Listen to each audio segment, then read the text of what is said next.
Selamat siang menjelang sore teman-teman semua. Assalamualaikum warahmatullahi wabarakatuh. Salam sejahtera bagi kita semua. Shalom, Om Swastiastu, Namo Buddhaya, salam kebajikan. Apa kabar teman-teman semua? Semoga dalam keadaan sehat jiwa raga, kuat dan bahagia. Ya, teman-teman, selamat datang pada webinar kita di siang menjelang sore hari ini untuk temanya hidrogeologi tanah tak jenuh air. Di hari Sabtu, tanggal 11 Februari 2023, bersama pembicara kita ada Insinyur Aris Rinaldi, MT IPM. Nah, untuk kita mulai, tapi ada pepatah yang mengatakan tak kenal maka tak sayang. Jadi saya ingin memperkenalkan dahulu untuk pembicara kita di siang hari ini. Saya izin share screen ya, teman-teman.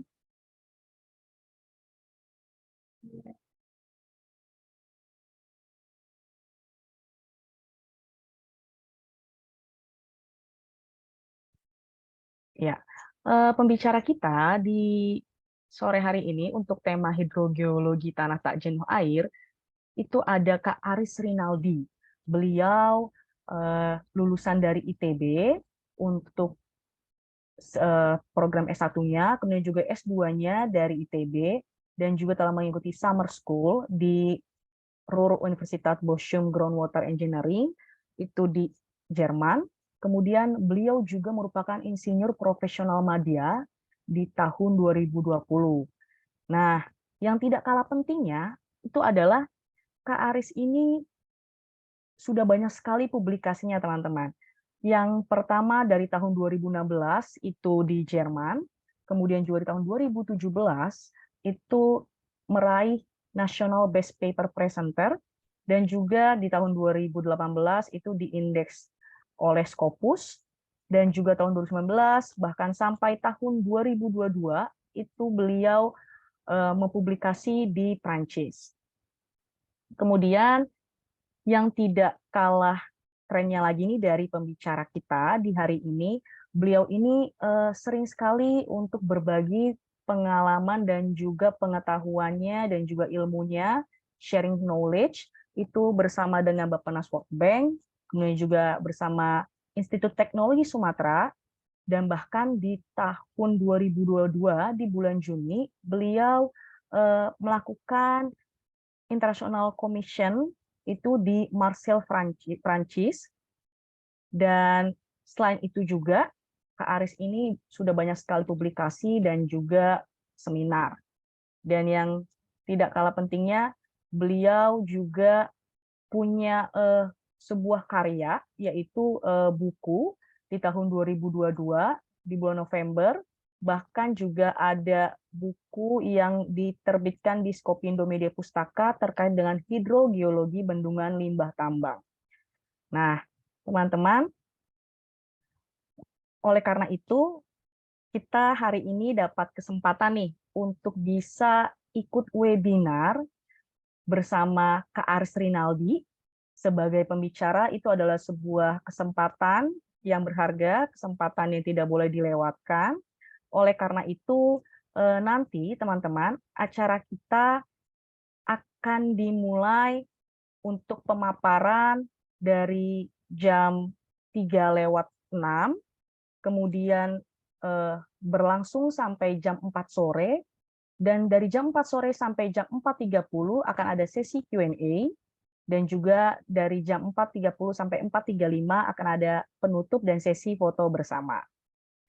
Nah, perkenalkan, saya Teresia Agustin sebagai moderator pada webinar kita di siang menjelang sore hari ini, dan acara ini diinisiasi oleh LTS, sebuah platform yang memberikan informasi terkait dengan lowongan pekerjaan di bidang teknik sipil dan arsitektur. Tersedia juga buku-buku teknik sipil, dan juga kursus untuk menambah skill atau memperlengkapi diri kita semua nih dalam melamar pekerjaan, bahkan untuk menunjang karir. Nah, saya akan membacakan tata tertib yang sudah juga memang dibagikan di dalam grup WA. Yang pertama, peserta diharapkan open kamera dan juga mic-nya di mute sampai nanti sesi acara tanya jawab. peserta wajib menggunakan nama akunnya itu dengan nama asli. Peserta diharapkan menjaga kekondusifan selama acara berlangsung dan juga menggunakan virtual background yang telah dibagikan. Dan mohon izin juga bagi teman-teman, jika nanti ada yang mic-nya mungkin buka atau misalnya unmute, mohon izin untuk saya boleh mematikan mic-nya. Dan juga ada info nih teman-teman, bagi teman-teman yang ingin nanti mendapatkan sertifikat untuk menunjang pendidikan ataupun juga CV-nya ataupun juga karirnya atau ingin menambah personal branding, bisa melakukan pembayaran sebesar 25.000 dan itu nanti bisa dihubungi oleh adminnya yang memang nomornya itu ada di rundown dan juga tata tertib yang dibagikan. Nanti sertifikat akan dikirim ke email bagi teman-teman yang memang membutuhkan sertifikat itu H+2 acara. Nah, teman-teman, tanpa berlama-lama lagi, sebelum kita memulai webinar, saya ada sebuah pantun. Kaca cembung terkena sinar, pipi jadi ikut bersinar-sinar. Selamat bergabung di acara webinar, semoga membawa manfaat dan kebahagiaan yang berbinar-binar. Tanpa berlama-lama lagi, untuk Kak Aris, waktu dan tempat Zoom dipersilahkan. Oke, selamat sore. Terdengar ya Kak Teri ya? Iya, terdengar Kak. Ya, terima kasih kepada moderator ya, ataupun host yang pada sore ini dipandu oleh Kak Teri. Saya panggil Kak aja ya, nggak usah panggil Bu atau Mbak ya, Kak Teri. Ya, Alhamdulillah ya, Assalamualaikum warahmatullahi wabarakatuh. Salam sejahtera untuk kita semua. Semoga di Sabtu sore ini ya, yang menyempatkan hadir, punya waktu lebih nih Kak Teri, di Sabtu sore kita bahas tentang hidrogeologi tanah tak jenuh air. Dan kalau kita lihat partisipannya ada 100 orang nih, alhamdulillah sekali untuk platform LTS ini ya, kami rasa ini salah satu terobosan bagus di era COVID-19 dan sampai saat ini juga menjadi mungkin wahana ya buat teman-teman karena borderless ya di seluruh Indonesia, Sabang sampai Merauke, kita bisa join webinar. Biasanya kalau offline itu terbatas yang terdekat saja. Kalau di sini kalau saya perhatikan tadi belum mulai saja sudah ada yang raise hand, dan apalagi kalau kita perhatikan nama-namanya, wah ini beragam sekali. Jadi mungkin saya coba share screen ya. Iya, dipersilakan Kak. Saya coba share screen sambil kita mulai saja. Ini sudah terlihat ya. Saya panggil teman-teman aja, teman-teman semua. Mohon maaf sebelumnya jika mungkin yang hadir di sini juga ada senior-senior. Kami rasa ini sharingnya ini lebih bersifat umum, karena kalau saya perhatikan tadi banyak peserta mungkin bisa saja dari masyarakat umum ataupun dari siswa-siswi SMA yang mengambil perkuliahan atau juga dari mahasiswa S1 yang mungkin ragu ya mau ngambil majornya seperti apa atau mengambil tugas besarnya atau tugas akhir seperti apa. Jadi sebelumnya tadi sudah dijelaskan oleh moderator kita, saya rasa untuk slide 1 dan slide 2 ini saya coba skip. Lalu untuk sore ini kita lebih ke discussion saja mungkin Bapak Ibu atau teman-teman semua, karena ini juga jadi sarana saya buat belajar ya. Mungkin selama ini saya sudah melakukan aktivitas yang relate dengan hidrogeologi, tapi bisa saja nanti dari discuss itu kita lihat sesuatu yang baru. Nah ini juga dulu saya pahami mungkin teman-teman, ini saya langsung saja untuk ilmu hidrogeologi ini bisa dikatakan nggak common ya. Yang bisa kita pahami kalau kita jurusannya sipil itu ya Kak Terea biasanya hidrologi. Nah hidrologi itu air yang berkaitan dengan air permukaan. Lalu yang common juga kita tahunya ilmu geologi. Geologi itu yang berkaitan dengan batuan. Nah apa sebenarnya hidrogeologi ini? Kalau kita lihat secara definisi ini perpaduan ya, perpaduan antara hidro dan geologi, dan keilmuan ini bisa dikatakan sudah cukup lama. Namun yang menjadi concern kita di sini bahwa hidrogeologi ini untuk lebih simpelnya, mungkin buat teman-teman yang masih meraba-raba apa sih ilmuwan ini? Ilmuwan ini sebenarnya ilmuwan hidrologi ataupun geologi yang relate dengan air di bawah permukaan. Saya lanjutkan. Kalau kita perhatikan di sini siklus air ini ilmu yang sangat umum sekali, yang mana ketika air itu menguap, lalu dibawa ke daerah pegunungan, ketika dia prosesnya jatuh lagi ke bumi ada dua proses, yaitu ketika masuk ke dalam tanah melalui infiltrasi. Nah, ini kita bisa lihat bagian dari proses hidrologi. Namun kalau air itu tidak masuk ke dalam tanah, lebih ke runoff, direct runoff atau limpas di sungai, danau dan lain sebagainya, itu kita sebut keilmuan hidrologi. Jadi dua hal ini sangat berkaitan, dan ilmu yang membahas tentang air di atas dari air permukaan disebut hidrometeorologi. Nanti saya sharing gimana cyclicnya keilmuan ini. Tapi secara umum, kalau kita perhatikan secara pengertian, ini sangat simpel, cuman ini sesuatu yang mungkin jarang kita temui kalau kita basic knowledge-nya itu sipil maupun geologi. Biasanya kalau di sipil ini di akhir-akhir dan keilmuannya 3 SKS. Kalau di teman-teman geologi ketika di semester 6, biasanya sudah mulai penjurusan, nanti mengambil geologi struktur atau geologi tambang. Nah, disinilah ada geologi air tanah atau hydrogeologi. Namun buat teman-teman, biasanya kalau di zaman saya lulus dulu, tertariknya oil and gas dan tambang. Nah, ini mungkin sesuatu yang sekarang ini sedang booming, dan secara keilmuan untuk future ini sampai 20-30 tahun yang akan datang, ini sesuatu yang sangat menarik. Karena kalau kita perhatikan mungkin saat ini selain adanya PDAM, mungkin teman-teman kalau ngambil air ya, untuk rumah, butuh rumah tangganya itu menggunakan air tanah. Nah, air tanah itu ya ilmu yang dibahas di hydrogeology ini buat sumur ya. Terlepas kalau kita gali sumur itu pakai tukang saja bisa, pakai juru bor saja bisa, teman. Nanti ketika itu sudah di lapisan misalnya unconfined atau lapisan tertekan juga di confined, itu keilmuan teman-teman akan sangat berguna sekali. Lalu ini saya coba gambarkan secara besar ya, garis besar, bahwa keilmuan antara air atmosfer yaitu hydrogeometeorologi, lalu hydrogeologi dan hidrologi ini saling berkaitan, relate sekali ya. Mungkin nanti teman-teman yang masih belum mendapatkan gambaran, dengan kita share modul ini, nanti setelah acara bisa mendapatkan gambaran secara lebih rinci lagi. Tapi secara umum keilmuan ini tidaklah sulit, bisa dipelajari, termasuk untuk yang mungkin basic knowledge-nya bukan keilmuan teknik ya, mungkin misalnya geografi ataupun keilmuan yang sains, bisa saja mempelajari ini, nanti bisa melengkapinya dari segi topografi ya, atau contouring dan geospasialnya. Lalu ini berbagai macam variasi keilmuan hidrologi, ini sengaja saya share juga Kak Tere, biar teman-teman dapat gambaran ya. Ternyata keilmuan hidrogeologi ini kalau di variasi ke berbagai keilmuan itu sangat banyak sekali aplikasinya.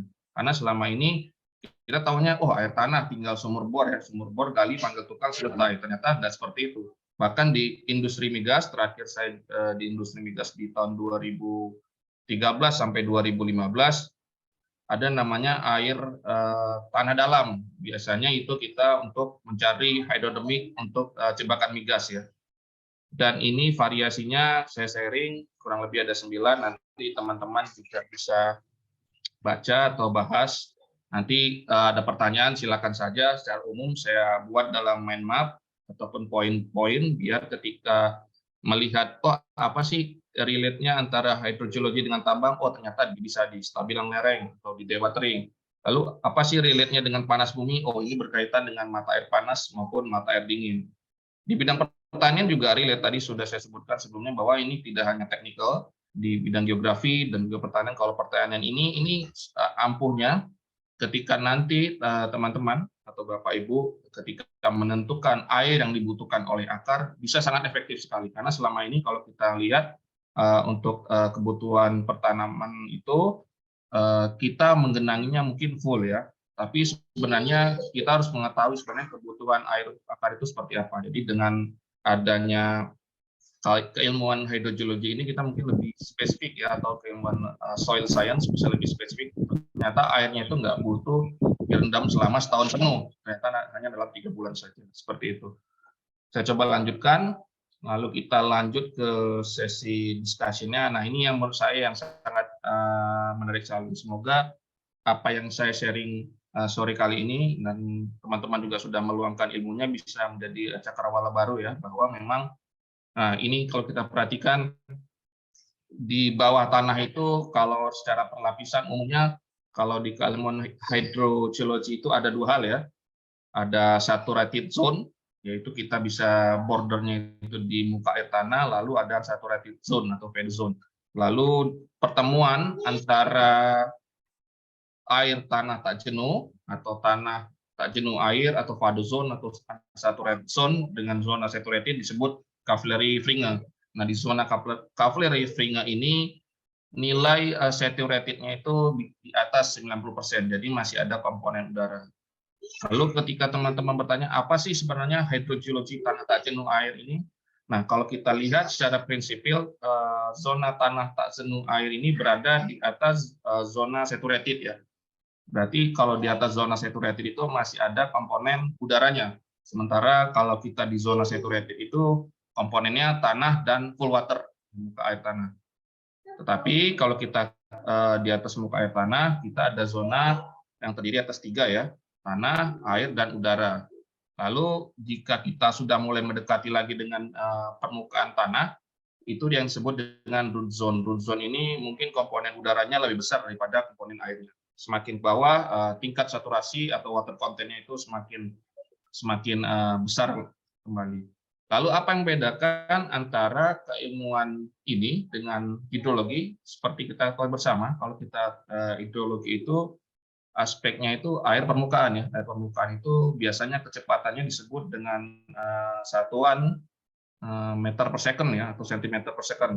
Sementara untuk di zona tanah tak jenuh air ini satuannya lebih kecil lagi. Jadi yang membedakan kalau kita melihat air di permukaan tanah itu misalnya melalui sungai ataupun drainase ataupun air yang melimpas itu secara kecepatan sangat besar dibandingkan dengan air yang mengalir dari permukaan tanah ke zona tanah yang jenuh ya dalam proses yang disebut infiltrasi atau perkolasi. Biasa satuannya kecil ya, sentimeter per second ya, yang disebut dengan conductive hydraulic atau permeability seperti itu. Ini secara konseptual model seperti ini saya gambarkan, ini saya cited dari Auzo Rural ya di tahun 2013. Lalu untuk memudahkan lagi, ini yang paling sering dilihat oleh teman-teman yang basic knowledge-nya itu sipil dan geologi. Di sini bisa kita lihat, ini saya buat secara umum saja untuk memudahkan secara konseptual model apa sih yang membedakan antara unsaturated soil sama saturated soil. Kalau unsaturated masih ada komponen udaranya. Lalu untuk saturated, komponen udaranya bisa dikatakan 0 ya. Kalau kita kembali ke slide sebelumnya, ada namanya zona capillary. Nah, ini yang menjadi transition ya antara unsaturated dan saturated. Ini secara konseptual seperti ini. Nanti aspek ini bisa mempengaruhi segala hal pekerjaan di bidang teknik sipil maupun geologi teknik. Seperti itu. Ini saya citate juga dari Fresh and Jerry, juga bisa mungkin teman-teman baca buku Braja Emdas ya. Lalu ini salah satu yang saya propose ya konsepnya, bahwa selama ini mungkin ketika kita menghitung konsolidasi, kita ambil konsolidasi dengan nilai water content yang jenuh. Seperti kita ketahui, kalau kita basic knowledge-nya sipil, untuk menghitung stabilan lereng itu kita sudah pakai safety factor yang 1.2 ya atau 1.5.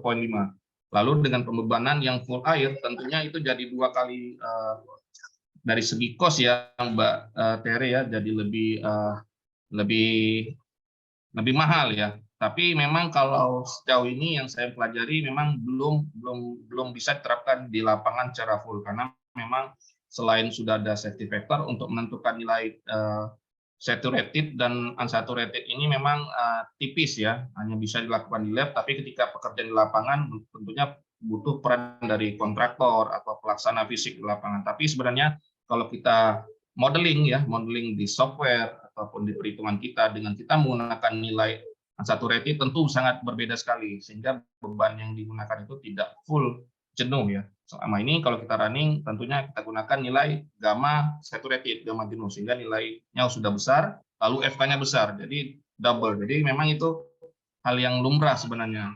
Tapi kalau ownernya agak sedikit ilmiah ya, akademis, mungkin wah ini cost-nya bisa ditekan sebenarnya seperti itu. Nah, ini yang dulu pernah saya lakukan di gambar keempat. Saya modelkan bersama mahasiswa doktor ya, kita lakukan uji infiltrasi kolom secara lab. Kita buat sendiri alatnya. Kita tambahkan instrumentasi untuk mengukur air yang jatuh dari permukaan tanah sampai ke dasar.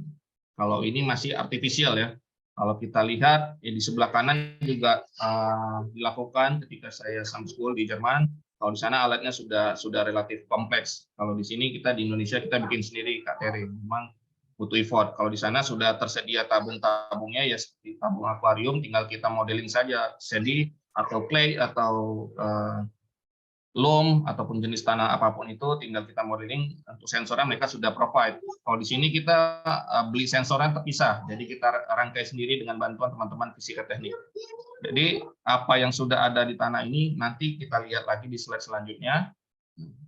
Inilah salah satu bentuk bagaimana kita mengukur dari zona yang di atas permukaan yang ada rumputnya sampai kita asumsikan di instrumen nomor 3 itu masih dalam zona saturated ya. Sebenarnya kalau kita mau lebih presisi lagi kita sampai ke muka air tanah. Tapi ini 3 layer aja kita sudah bisa menentukan berapa besar nilai water content yang ada di tanah. Nah, tanah ini juga bisa kita perhatikan, ini tanah alami. Kalau yang saya ambil di lab ini tanahnya kita lihat dari sisi fisikal ya, nilai fisik. Karena kalau kita pakai faktor kimiawi nanti variabelnya terlalu besar, terlalu banyak ya. Tapi ini sangat menarik sekali, tadi saya jelaskan sebelumnya, ketika kita modeling, ini saya menggunakan software Visual Flow, nilai yang kita pakai yaitu nilai conductivity hidrolik, dan ketika kita gunakan nanti tinggal dibuka saja di YouTube saya, ya Kak Terin dan teman-teman semua, bahwa ketika kita modeling untuk perkuatan lereng, jika kita menggunakan nilai gamma yang saturated dan gamma yang tidak saturated, tentu nilainya berbeda ya. Nanti kalau cost pekerjaannya itu bisa kita tekan dari situ, walaupun mungkin secara pekerjaan nanti di lapangan nggak seperti apa yang kita desainkan, tapi dari segi orang akademisi atau penelitian ini impact-nya sangat besar sekali. Seperti itu. Lalu untuk referensi ini nanti bisa jadi gambaran buat teman-teman. Ini sengaja saya sharing yang punya saya, mungkin yang punya teman-teman yang lain, jika ada referensi tambahan silakan saja. Ini bentuk kontinuitas ketika kami melakukan penelitian ya. Jadi sebelumnya kalau kita perhatikan di sini dari konseptual modeling ini gambaran besarnya. Lalu salah satu yang bisa dielaborate di bidang konsolidasi. Nah, konsolidasi ini banyak hal yang bisa kita gunakan. Mungkin teman-teman yang bergerak di bidang infrastruktur ataupun geotechnical ataupun dam engineering, konsolidasi ini ya kalau di bendungan, konsolidasi ini step by step-nya ya dari UU, CU, nanti proses stabilnya mungkin setelah bendungan berdiri. Nah, ini kalau kita lakukan kontinuitas, kita bisa dapat data yang sangat bagus sekali. Ini masih skala lab, dan ini masih skala modeling. Tapi kami rasa ya, jika ini diterapkan di lapangan akan sangat bagus sekali, karena selama ini pekerjaan-pekerjaan di bidang teknik sipil belum comply, walaupun secara hitungan oke, tapi ketika pekerja di lapangannya kita ambil jalan tengahnya aja untuk progres ya, bisa kurva S-nya masuk 100% untuk mengejar percepatan dari pekerjaan tersebut. Lalu kami rasa seperti itu, Mbak Tere, nanti kami rasa lebih banyak kita tanya jawab saja buat teman-teman atau Bapak Ibu yang punya banyak pertanyaan. Ini sangat bagus sekali. Mungkin apa yang bisa saya sharing, kita bisa sharing. Mungkin ada tambahan dari teman-teman semua, kita bisa lengkapi lebih lanjut. Terima kasih. Kami kembalikan ke moderator. Ya, terima kasih Kak Aris atas paparannya. Bagi teman-teman yang ingin bertanya, bisa langsung ditulis kolom chat, atau jika memang ingin diskusi, bisa di raise hand. Jadi nanti saya akan sebutkan namanya, untuk kemudian bisa di-unmute. Oke, bagi teman-teman dipersilahkan. Kita di sini santai saja, sersan, serius tapi santai. Boleh diskusi terkait dengan hidrogeologi tanah tak jenuh air, boleh juga mungkin yang terkait dengan sumber daya air, ataupun juga yang mungkin sedang mengikuti skripsi ataupun juga tesis dan juga ingin bertanya terkait dengan topik penelitian juga dipersilahkan. Oke, baik teman-teman, dipersilahkan jika yang ingin bertanya bisa ditulis di kolom chat ataupun juga raise hand. Banyak Kak Teri, untuk materi tetap saya open screen atau saya close? Mungkin bisa di open screen aja dulu, Kak. Open screen dulu aja. Oke, ada pertanyaan Sebelumnya dari Kak Muhammad Rauza, tapi sebelum saya bacakan, ini ada dari Kak Doni Hendrawan yang dari Jambi sudah hadir nih Kak Aris, wah jauh-jauh, tapi karena berkat dengan kecanggihan teknologi, jadinya bisa hadir untuk mengikuti webinar kita ya. Selamat datang Kak Doni dari Jambi, selamat juga datang bagi teman-teman yang mungkin berada di luar Jabodetabek. Oke, pertanyaan dari Kak Muhammad Rauzam saya bacakan. Izin Pak Aris, boleh di-share peran ilmu hidrogeologi di proyek pembangunan bendungan. Terima kasih. Oke, ini Baik, langsung dipersilakan saya Kak. jawab aja ya. Ya, Oke, terima kasih ini dari, saya baca namanya dulu ya, Muhammad Kak Rauzam Muhammad ya. Rauzam. Saya boleh lihat orangnya nggak yang mana? Oke, dipersilakan mungkin Kak Muhammad Rauzam Mumpung pertanyaannya belum banyak, bisa ini bisa open ya, bisa open di cam ya. open mic dan open kamera biar bisa terlihat Ya. di layar. Oke, sambil itu saya coba jawab ya. Terima kasih di sebelumnya pertanyaannya. Tadi saya sudah jelaskan secara garis besar ya, secara konseptual, secara laboratorium, dan secara modelingnya ilmu hidrogeologi itu seperti apa. Bahkan saya tunjukkan salah satu, mungkin nanti bisa lihat di link YouTube video tadi, itu berkaitan dengan bendungan. Bendungan kalau kita perhatikan ada tiga aspek ya, tiga aspek yang relate dengan keamanan bendungan, itu aspek keamanan struktur, aspek keamanan terhadap hidrolis. Nah, hidrolis ini ilmu yang kita pakai, hidrologi dan hidrolika. Lalu ada aspek tiga yang sangat relate dengan keilmuan hidrogeologi, yaitu aspek rembesan. Nah, aspek rembesan ini berkaitan dengan tubuh bendungan maupun fondasi bendungan. Kalau tubuh bendungan, nanti kita bisa lihat air freatik yang lewat dari tubuh bendungan, kita mengukurnya bagaimana tekanan air pori naik atau enggak berdasarkan instrumentasi. Salah satu instrumentasi yang jadi tolak ukurnya yaitu piezometer ya. Bisa menggunakan piezometer pipa terbuka, open stand pipe, atau vibrating wire piezometer. Lalu apa peran dari hidrogeologi ini di bidang bendungan? Nah, umumnya bendungan itu berdiri di atas pondasi. Nah, pondasi ini kalau pondasinya bagus, ya mungkin jenis batuannya bisa dikatakan andesit ataupun memiliki batuan keras. Nah, ini juga kadang terjadi pertentangan yang materi orang geologi dan orang sipil. Kalau orang sipil kita biasanya NSPT ya, di atas 30 NSPT bisa kita anggap keras. Namun kalau sudah masuk ke ranahnya geologis batuan, itu kita ngukurnya nggak dari NSPT, kita ngukur dari Lujion. Nah, Lujion ini misalnya di atas 3 atau di bawah 3, itu menentukan bahwa ini rapat terhadap air atau tidak. Nah, dari situ ketika kita sudah bisa mengetahui jenis tanah atau jenis batuannya, kita bisa tahu potensi lolos atau lulus airnya yang ada di bawah tanah. Misal jenis tanah clay. Nah, jenis tanah clay kalau di sipil biasanya nilai permeability-nya di angka 10 pangkat minus 6 atau 10 pangkat minus 7. Dengan orang geologi mungkin legionnya mungkin di atas 3 atau di bawah 3. Nah, dari situ kita bisa tahu bahwa ini berpotensi rembes atau tidak. Nah, disitulah peran keilmuan hidrogeologi secara tidak langsung, secara maupun secara langsung. Kalau teman-teman sipil biasanya menyebut istilah air yang ada di bawah tanah itu permeability, permeabilitas dengan satuan centimeter per ton.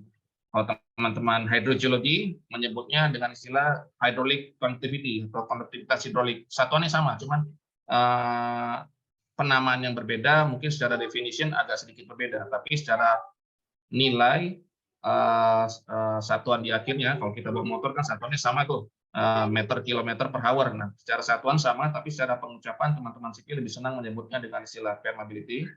Kalau teman-teman di hydrogeology lebih senang menyebutnya hydraulic conductivity dengan mengambil turunan rumus dari Darcy ya. Secara nilai sama tentunya ketika penggunaan kurang lebih sama ya. Jadi di situ mungkin buat Pak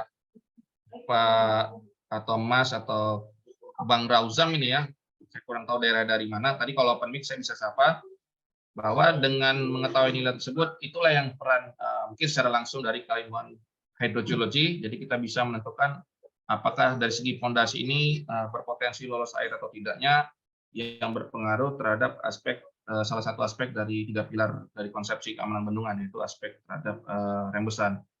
Kalau di hilir bendungan, kalau di permukaan kita bisa menggunakan VNotes ya. VNotes ada Pascal-nya, nanti ada tata cara bentuk dari VNotes itu sendiri, apakah seperti dan lain sebagainya. Itu kita bisa mengukur debit yang mengalir di hilir ya. Tapi kalau di bawah tanah, salah satu treatment untuk mengukur rembesan tadi, kita bisa menggunakan sumber pantau. Nah, di situ juga peran dari keilmuan hydrogeology. Jadi nggak hanya sumur air yang ada di rumah, jadi kita bisa bangun sumur pantau ataupun observation well di hilir bendungan untuk mengetahui apakah potensi rembes atau tidak. Kurang lebih seperti itu, Kak Tere. Jadi di bidang bendungan hydrogeology ini perannya justru penting ya. Tapi selama ini diambil oleh teman-teman geologis. Kalau geologis itu ranah keilmuannya variasinya banyak sekali. Ada yang struktur, ada yang migas, ada yang tambang. Kalau setahu saya dulu untuk yang air tanah ini minor karena di 2011 sampai 2013 masih booming batu bara sama migas. Kalau sekarang infrastruktur lagi besar ya. Kalau bendungan ada 65 bendungan, belum lagi bendungan lama. Secara keilmuan ini continuity-nya bagus sekali. Apalagi misalnya teman-teman punya perusahaan air tanah yang punya mesin bor. Nah itu untuk pekerjaan infrastruktur misalnya hotel, bangunan gedung pasti menggunakan air tanah. Ini seperti itu. Terima kasih Mbak Tere. Saya kembalikan ke moderator. Ya, terima kasih Kak Aris. Jika Kak Rauzam berkenan untuk mungkin open mic ataupun open kamera, mungkin ada yang ingin ditanyakan lebih lanjut, dipersilahkan. Ini sudah ada juga teman kita, Kak Hanif Wicaksono, yang sudah raise hand. Oke, mungkin sepertinya Kak Rauzam sudah cukup atas pemaparan dan jawaban dari Kak Aris. Jika sudah cukup, kita beralih ke penanya selanjutnya. Oke, baik. Selanjutnya ini ada Kak Hanif Wicaksono, dipersilakan Kak untuk open kamera dan juga open mic. Baik, terima kasih. Open mic saja ya. Iya, nggak apa-apa Pak. Saya mau tanya Kak Aris tentang itu. Kemarin saya lihat ada pembangunan Pamsimas di desa-desa ya. Nah itu menggunakan alat pendeteksi mata air. Pendeteksi mata air. Tapi di radar itu ada mata airnya. Setelah dibor kedalaman kurang lebih kayaknya ada 50 sampai 100-an meter itu tidak muncul airnya. Dan itu di tanah clay kuning. Kemudian ada pengeboran dari tukang biasa itu di tayangnya berpasir yang ditukangi itu malah timbul mata airnya. Yang saya tanyakan di sini apakah ada ciri-ciri untuk pengeboran mata air gitu, untuk pemunculan mata air. Terima kasih Pak Aris dan Mbak Tere.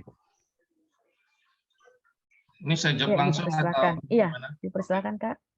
Sebenarnya untuk treatment yang Bapak lakukan ada dua hal ya Pak ya. Yang pertama dilakukan secara geofisik Pak ya. Oke, baik Pak. Gimana Pak Hanif? Suaranya kurang jelas. Suaranya sudah jelas Kak. Mungkin coba sinyal di tempatnya Pak Hanif. Dipersilakan Pak Aris mungkin. Yang saya pahami dari pertanyaan Pak Hanif tadi ada dua proses untuk mengetahui air tanah. Yang pertama tadi disebutkan dengan menggunakan georadar ya. Georadar itu kita bisa lihat tiga dimensinya ya, bahwa di tanah tersebut banyak air atau tidaknya. Lalu dilakukan pengeboran. Dari pengeboran kita dapat coring ya. Di situ kita bisa lihat daerah-daerah yang berpotensi. Dua hal ini sebenarnya dua keilmuan yang saling membantu ya, saling melengkapi. Yang satu mungkin teman-teman geofisik, yang satu mungkin teman-teman geologis. Untuk menentukan ada air atau tidaknya dari dua hal tersebut sebenarnya kita bisa menentukan ya di lapisan unconfined atau confined dapat air atau tidaknya. Dengan cara misalnya ketika sudah didapatkan data dari geolistrik Bapak, lalu dibuatkan dalam mappingnya, di situ kan kelihatan bahwa di lapisan di bawah tanah itu mana yang berpotensi atau tidak. Lalu hasil dari pengukuran geolistrik atau georadarnya itu dibandingkan dengan hasil pengeboran. Hasil pengeboran kan bisa kita ketahui jenis perlapisan tanahnya seperti apa ya. Kalau misalnya bor dalam harusnya kita bisa tahu jenis tanahnya lebih rinci lagi, mau tanahnya itu disturbed atau undisturbed, nanti kan tanahnya bisa kita uji di lapangan atau kita uji di lab. Dari uji lab atau lapangan kita bisa menentukan misalnya nilai permeability, dari situ bisa ketahuan. Yang kedua, ketika Bapak ngebor, kalau kita ambil samplingnya cuma satu, tentu kita nggak bisa contouring ya Pak ya, nggak bisa kita delineasi. Kalau kita ambil 2 atau lebih dari itu, semakin banyak bornya kan kita bisa tahu di lapisan mana adanya muka air tanah, di lapisan mana yang mungkin secara pengeboran dummy ya, tidak terlihat. Jadi sebenarnya yang dilakukan tadi sudah tepat, tapi mungkin by proses pengeboran tadi data yang disajikan itu belum terlalu komplit Pak. Jadi kalau Bapak ngambil 4-5 bor dan belum ketemu air tanah, sementara dicangkul aja ketemu air tanah, berarti ada something wrong sih Pak. Berarti mending nggak usah dipakai bornya ya, digali aja kayak sumur biasa. Tapi kan itu ada sesuatu yang miss harusnya. Kalau di bor misalnya kita ambil 4-5 titik nggak ketemu, sementara kita pakai metode konvensional dengan tukang ketemu, berarti ada sesuatu yang miss ketika prosesnya. Itu yang mungkin perlu diteliti lebih lanjut. Ya, baik Pak. Terima kasih Ya. atas penjelasannya. Harusnya kalau Pamsimas nggak terlalu dalam Pak. Kalau terlalu dalam itu orang migas bisa ngebornya Pak. Dari datanya katanya segitu Pak kemarin. Di kedalaman berapa itu Pak? Kedalaman kalau nggak 100-120 malah Pak. Dalam banget itu, Kalau Pak. boleh ini Pak, info mungkin bocoran sedikit di daerah mana? Di daerah Banyumas Pak. 100 meter Pak ya? Oke. Siap. Ya. Mungkin satu lagi Pak, treatmentnya kalau memang hal seperti itu nggak ketemu, Bapak bisa overlay. Biasanya teman-teman di ESDM itu punya namanya peta hydrogeology atau peta cekuan air tanah. Nanti bisa Bapak tembak situ kira-kira pas enggak. Karena mungkin saja pas Bapak ngebor itu terjadi di daerah yang anomali, nggak comply. Baik Pak. Cukup ya Pak Hanif ya? Cukup Pak. Terima kasih Pak. Oke, baik. Terima kasih untuk pertanyaannya dari Pak Hanif dan juga jawaban dan penjelasannya dari Kak Aris. Terima kasih. Izin saya untuk remove pin ya Pak. Oke, ada penanya selanjutnya nih Kak Aris. Ini sepertinya antusiasnya sangat tinggi sekali dari teman-teman sekalian. Terima kasih. Kita akan ke Kak Muhammad Syarifuddin. Dipersilahkan untuk di-unmute. Oke, baik. Terima kasih atas kesempatannya. Saya izin bertanya terkait hidrogeologi tanah tajam air kan dapat digunakan untuk pengambilan air tanah. Tapi untuk kedepannya kan kalau keseringan pengambilan air tanah dapat menyebabkan intrusi air laut. Nah, dan studi hidrogeologi sendiri apakah ada yang bisa untuk menangani permasalahan tersebut untuk kedepannya? Kalau terlalu sering pengambilan air tanah juga bisa menyebabkan intrusi air laut. Oke, baik. Menarik nih Mas. Saya panggil Mas aja ya, Mas Syarifuddin.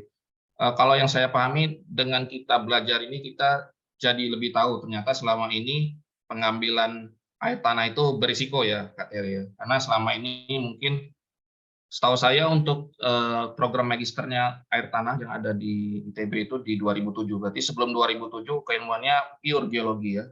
Kalaupun ada mungkin ngambilnya di luar negeri, Aachen ataupun di Durham. Jadi selama ini yang kita pahami kita ambil air tanah itu free ya Kak Teri ya.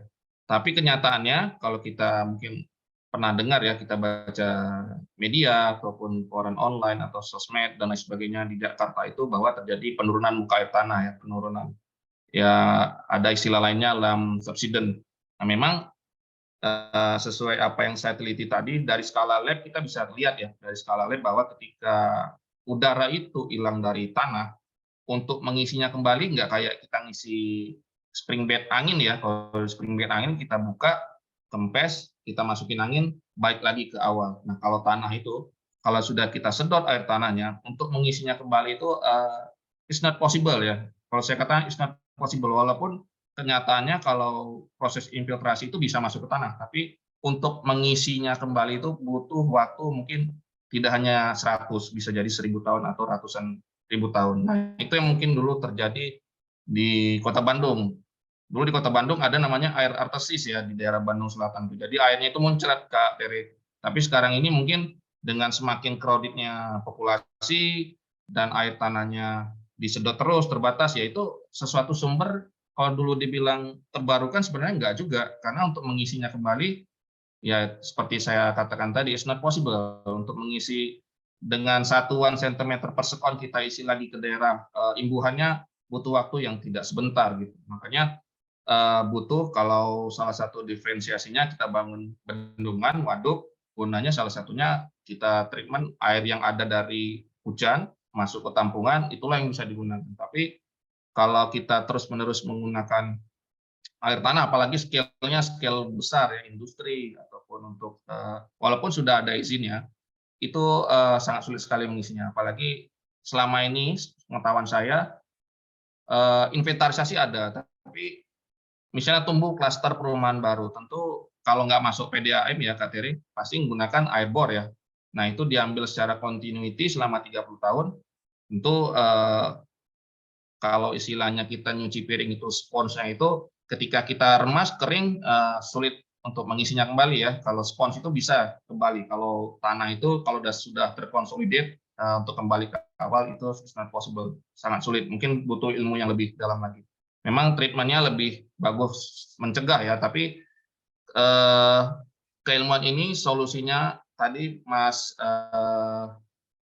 Furkon ya, Mas Furkon, dengan adanya keilmuan ini kita jauh lebih care ya, lebih care bahwa ternyata selama ini ada sesuatu yang mungkin perlu kita perbaiki. Yang mungkin di masa lalu kita, wah karena orangnya sedikit, tidak banyak ya kita gali sumur di level 2 meter di bawah tanah itu udah ketemu air. Sekarang mau digali 10 meter, kering. Ditambah lagi kedalamannya 20 meter, kering. Kita gali lagi 30 meter, kering. Nah, kemana airnya? Ternyata mungkin airnya selama ini sudah banyak terpakai untuk kebutuhan kita sehari-hari. Dan salah satu keunggulan air tanah ini ya, mungkin buat teman-teman atau Bapak Ibu semua, air tanah ini free. Jadi sekali kita ngebor, ya, kita sedot, kita nggak kena biaya yang lain kecuali biaya listrik. Sementara kalau kita PDAM, bisa kita lihat ya, per meter kubiknya biayanya berapa, ya kan? Nah, ini sesuatu yang mungkin secara regulasi ya kedepannya butuh ilmu hidrogeologi ini, Mas Mbak semuanya. Tapi yang memang bertahap ya.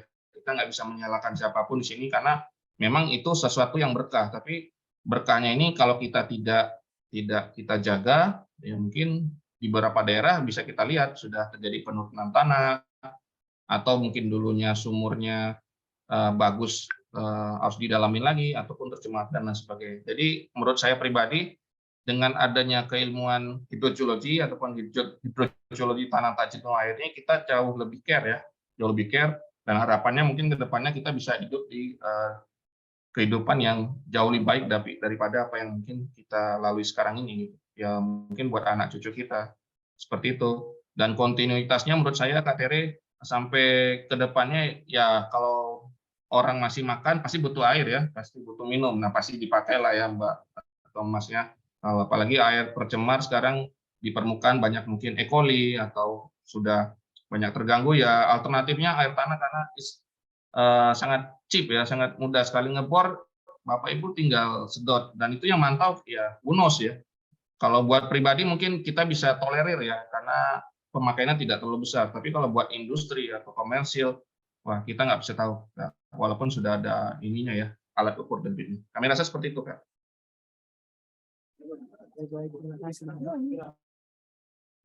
Ya, terima kasih Kak Muhammad Syarifuddin atas pertanyaannya dan juga Kak Aris atas responnya. Wah Kak ini banyak sekali yang bertanya, tapi karena tadi yang mulai duluan menulis pertanyaan dibandingkan yang raise hand, jadi saya mulai untuk yang raise hand dulu ya, Bapak Ibu dan teman-teman sekalian. Kita akan ke Kak Yazid Abdurazak.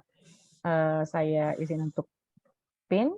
Dipersilakan untuk di-unmute, Kak, dan bertanya. Iya, selamat sore, Pak Aris. Terima kasih atas kesempatannya.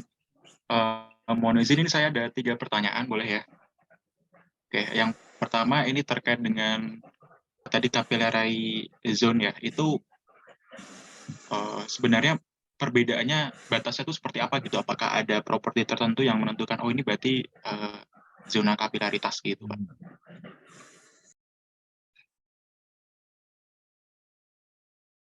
Ini mau langsung 3 pertanyaan atau gimana? Oh, satu-satu dulu, Pak. Satu-satu aja, Pak. Kalau Iya. yang saya pahami untuk memudahkan ya, Mas Razid, karena di bawah tanah itu kita kan nggak bisa pantau langsung ya. Jadi untuk memudahkannya, kalau saya pribadi sih lebih ke water content-nya. Jadi kalau ada kita kasih limit, misalnya di atas 90 atau 95, di antara 5%-nya itu bisa kita assume sebagai capillary fringe.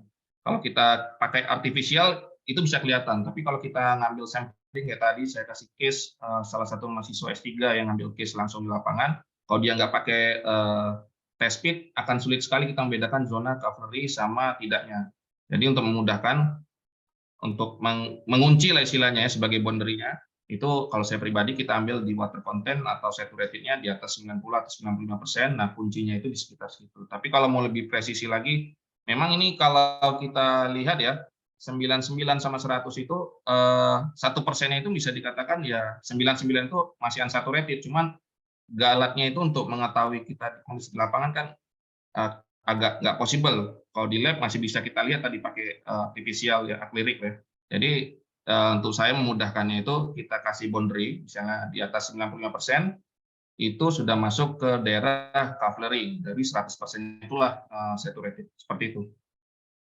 Oh ya, oke. Berarti threshold-nya di water content itu, Pak ya? Ya betul, threshold-nya bisa dari situ. Oke. Terus yang pertanyaan kedua, Pak, ini terkait dengan fenomena preferential flow di daerah unsaturated itu gimana, Pak ya? Fenomena apa? Preferential flow. Case-nya seperti apa itu? Biar saya langsung jawab saja. Ya, ini jadi kan ini di tesis saya sih, Pak, itu terkait dengan pencemaran air tanah, tapi ini untuk daerah yang dangkal gitu. Jadi di sekitar kurang dari 1 meter. Itu saya baca buku dari bukunya Vetter tentang kontaminan hidrogeologi, dia menjelaskan untuk di tanah yang dia itu unsaturated ada fenomena preferential flow. Preferential flow itu menjelaskan tentang jadi tanah itu terutama mungkin daerah-daerah mat ya yang dia itu mudah crack itu tuh bisa ada celah-celah gitu, Pak. Jadi terbentuk seperti channeling gitu di tanahnya, yaitu membuat ada mungkin sedikit apa ya perbedaan di flow air tanah gitu, Pak. Mungkin dalam hal infiltrasi atau apa namanya mungkin di pengumpulan konsentrasi logam tertentu gitu, Pak. Tapi saya masih kurang ini, Pak, kurang referensi gitu, makanya saya masih mau mencari tahu tentang hal itu.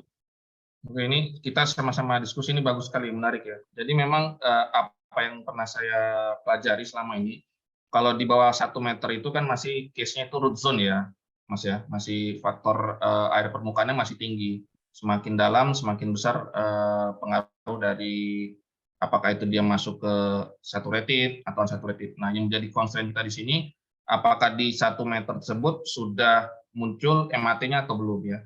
Jadi terlepas air yang masuk ke bawah tanah itu bisa kita assume sebagai unsaturated zone. Cuman yang menjadi constraint kita juga untuk step selanjutnya, bisa saja di 1 meter ini sudah masuk MAT atau tidaknya. Kalau memang tidak ada, berarti kita pasang sensor saja, Mas. Sensor saja, seperti tadi bisa 3 atau 4, itu sensor secara fisik. Kalau secara kimiawi, ya mau tidak mau kita ukur. Kalau dulu saya bisa pakai color ya, pakai color.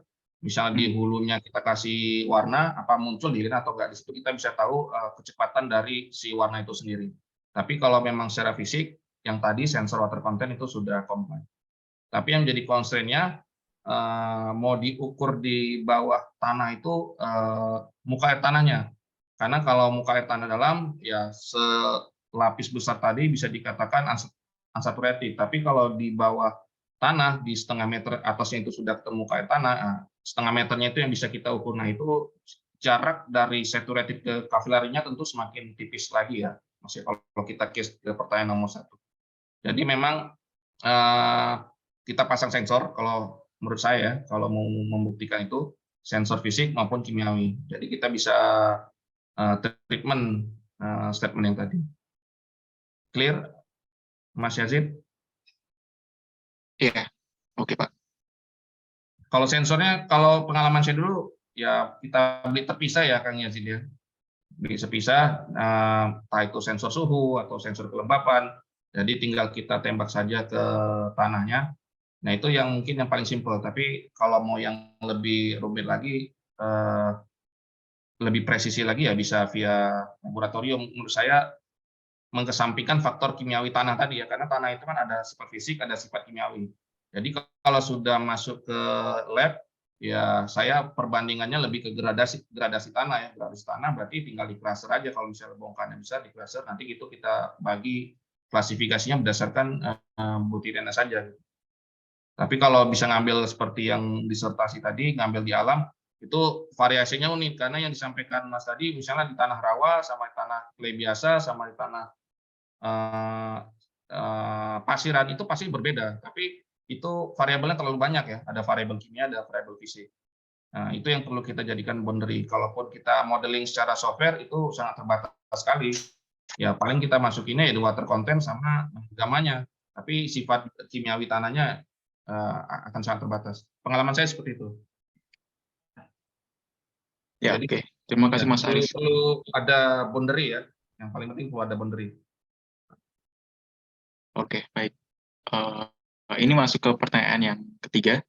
Jadi di gambarnya, di konsep model konseptualnya Mas Aris tadi ada apa ya? Ada jenis-jenis ini ya, sepertinya jenis-jenis mass transport ya di daerah saturated sama unsaturated tentang ateksi, difusi gitu. Nah, mungkin bisa dijelaskan lagi Mas. Jadi kalau fenomena tentang mass transport itu bagaimana perbedaannya gitu mungkin di beberapa zona tadi, jenuh dan tak jenuh tadi.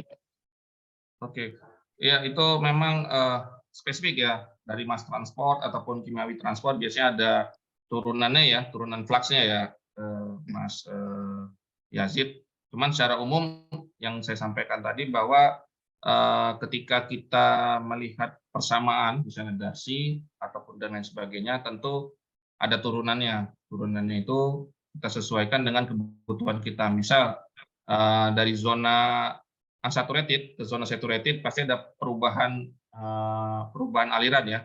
Perubahan aliran umumnya kita pakai dasi, itu paling simple ya, simple. Tapi ketika kita menggunakan persamaan turunannya, kalau kita perhatikan tadi di persamaan konsolidasi tanah tak jenuh airnya ada di konsolidasi, itu saya gunakan turunan 1, turunan 2. Jadi ketika kita menggunakan persamaan itu, kita menggunakan aspek hidrogeologi dari segi kuantitatif. Nah, itu nanti pengaruhnya detailnya itu ada di beberapa paper ataupun buku. Nanti mungkin referensinya bisa saya sharing ya, tapi secara overall yang tadi saya sampaikan, memang ketika kita dari zona tanah jenuh ke tanah tak jenuh atau sebaliknya, itu ada perubahan variasi rumus ya. Misal kayak tadi dari tanah jenuh air, dari tanah tak jenuh air ke tanah jenuh air, nilai tetanya, water content-nya itu berubah. Nah, itu tentu merubah variabel-variabel yang ada di rumus awal ya. Biasanya kalau kita pakai rumus Terzaghi itu asumsinya itu S, saturated. Tapi ketika kita sudah beralih ke unsaturated, tentu nilai tetanya tadi nggak lagi full. Nah, itu kalau saya ukur dulu, saya buat variasi berdasarkan waktu. Jadi pengaruh muka air tanah, pengaruh water content berdasarkan waktu itu seperti apa. Itu yang bisa kita split seperti itu. Kalau mau pakai iterasi dari Excel, boleh, simpelnya seperti itu. Tapi kalau mau pakai sensor, itu bisa dapat gambaran per detiknya itu perubahannya itu seperti apa. Nah, dari situ kita bisa formulasi lagi ke persamaan rumus yang mungkin nanti Mas gunakan di tesisnya tadi. Bayang ya? Iya, iya Pak. Ya memang kalau pengaruh dari saturated ke unsaturated secara garis besar yang saya pelajari di water content, nah itu variabelnya itu per detiknya itu bisa kita ukur dengan instrumentasi, nanti disitulah kita bisa lihat perubahan mass transportnya seperti apa. Tapi memang butuh ya, butuh effort ya seperti itu.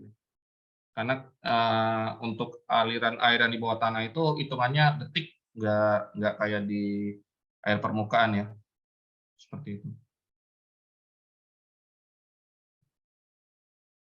Ya, baik. Terima kasih Pak Aris. Ya. Ya, terima kasih atas pertanyaannya dan juga mini diskusinya dari Kak Yazid dan juga Kak Aris. begitu luar biasa sekali ya ini terkait dengan tesisnya dan juga pertanyaan lainnya. Semoga untuk Kak Yazid segala tesis ataupun juga hal yang ingin dilakukan dipermudah dan dilancarkan. Baik, saya izin untuk remove pin. Terima kasih Kak Ini Yazid. saya mohon maaf juga ya Ya. sebelumnya Kak Tere buat ini kan pesertanya umum ya. Khawatirnya saya terlalu spesifik, mungkin beberapa orang common ya, tapi kalau nggak kamu saya mohon maaf juga ini buat pesertanya ada 124. Kalau istilah-istilahnya itu memang agak sedikit detail ya, tapi mungkin ini nanti bisa dipelajari lagi ya Kang Yazid ya, seperti itu. Kalau Kang Yazid nih dia udah paham, mungkin yang lain-lain saya kurang tahu ini. Ya, tidak apa-apa Kak Aris. Memang di sini kan kita untuk saling sharing. Mungkin juga bagi teman-teman yang memang di luar teknik sipil, mungkin arsitek ataupun geologi, dan hadir di webinar ini, mungkin jika nanti ingin bertanya lebih lanjut, bisa di kolom chat jika nanti ada waktunya, ataupun juga sambil didengar nanti mini diskusinya, mungkin bisa juga di googling, mungkin tadi apa ya arti theta tadi, gamma tadi, ataupun juga nilai-nilai yang disebutin, sebutan-sebutannya itu bisa di googling ya teman-teman ya, ataupun juga mungkin bisa ditanyakan juga di kolom chat.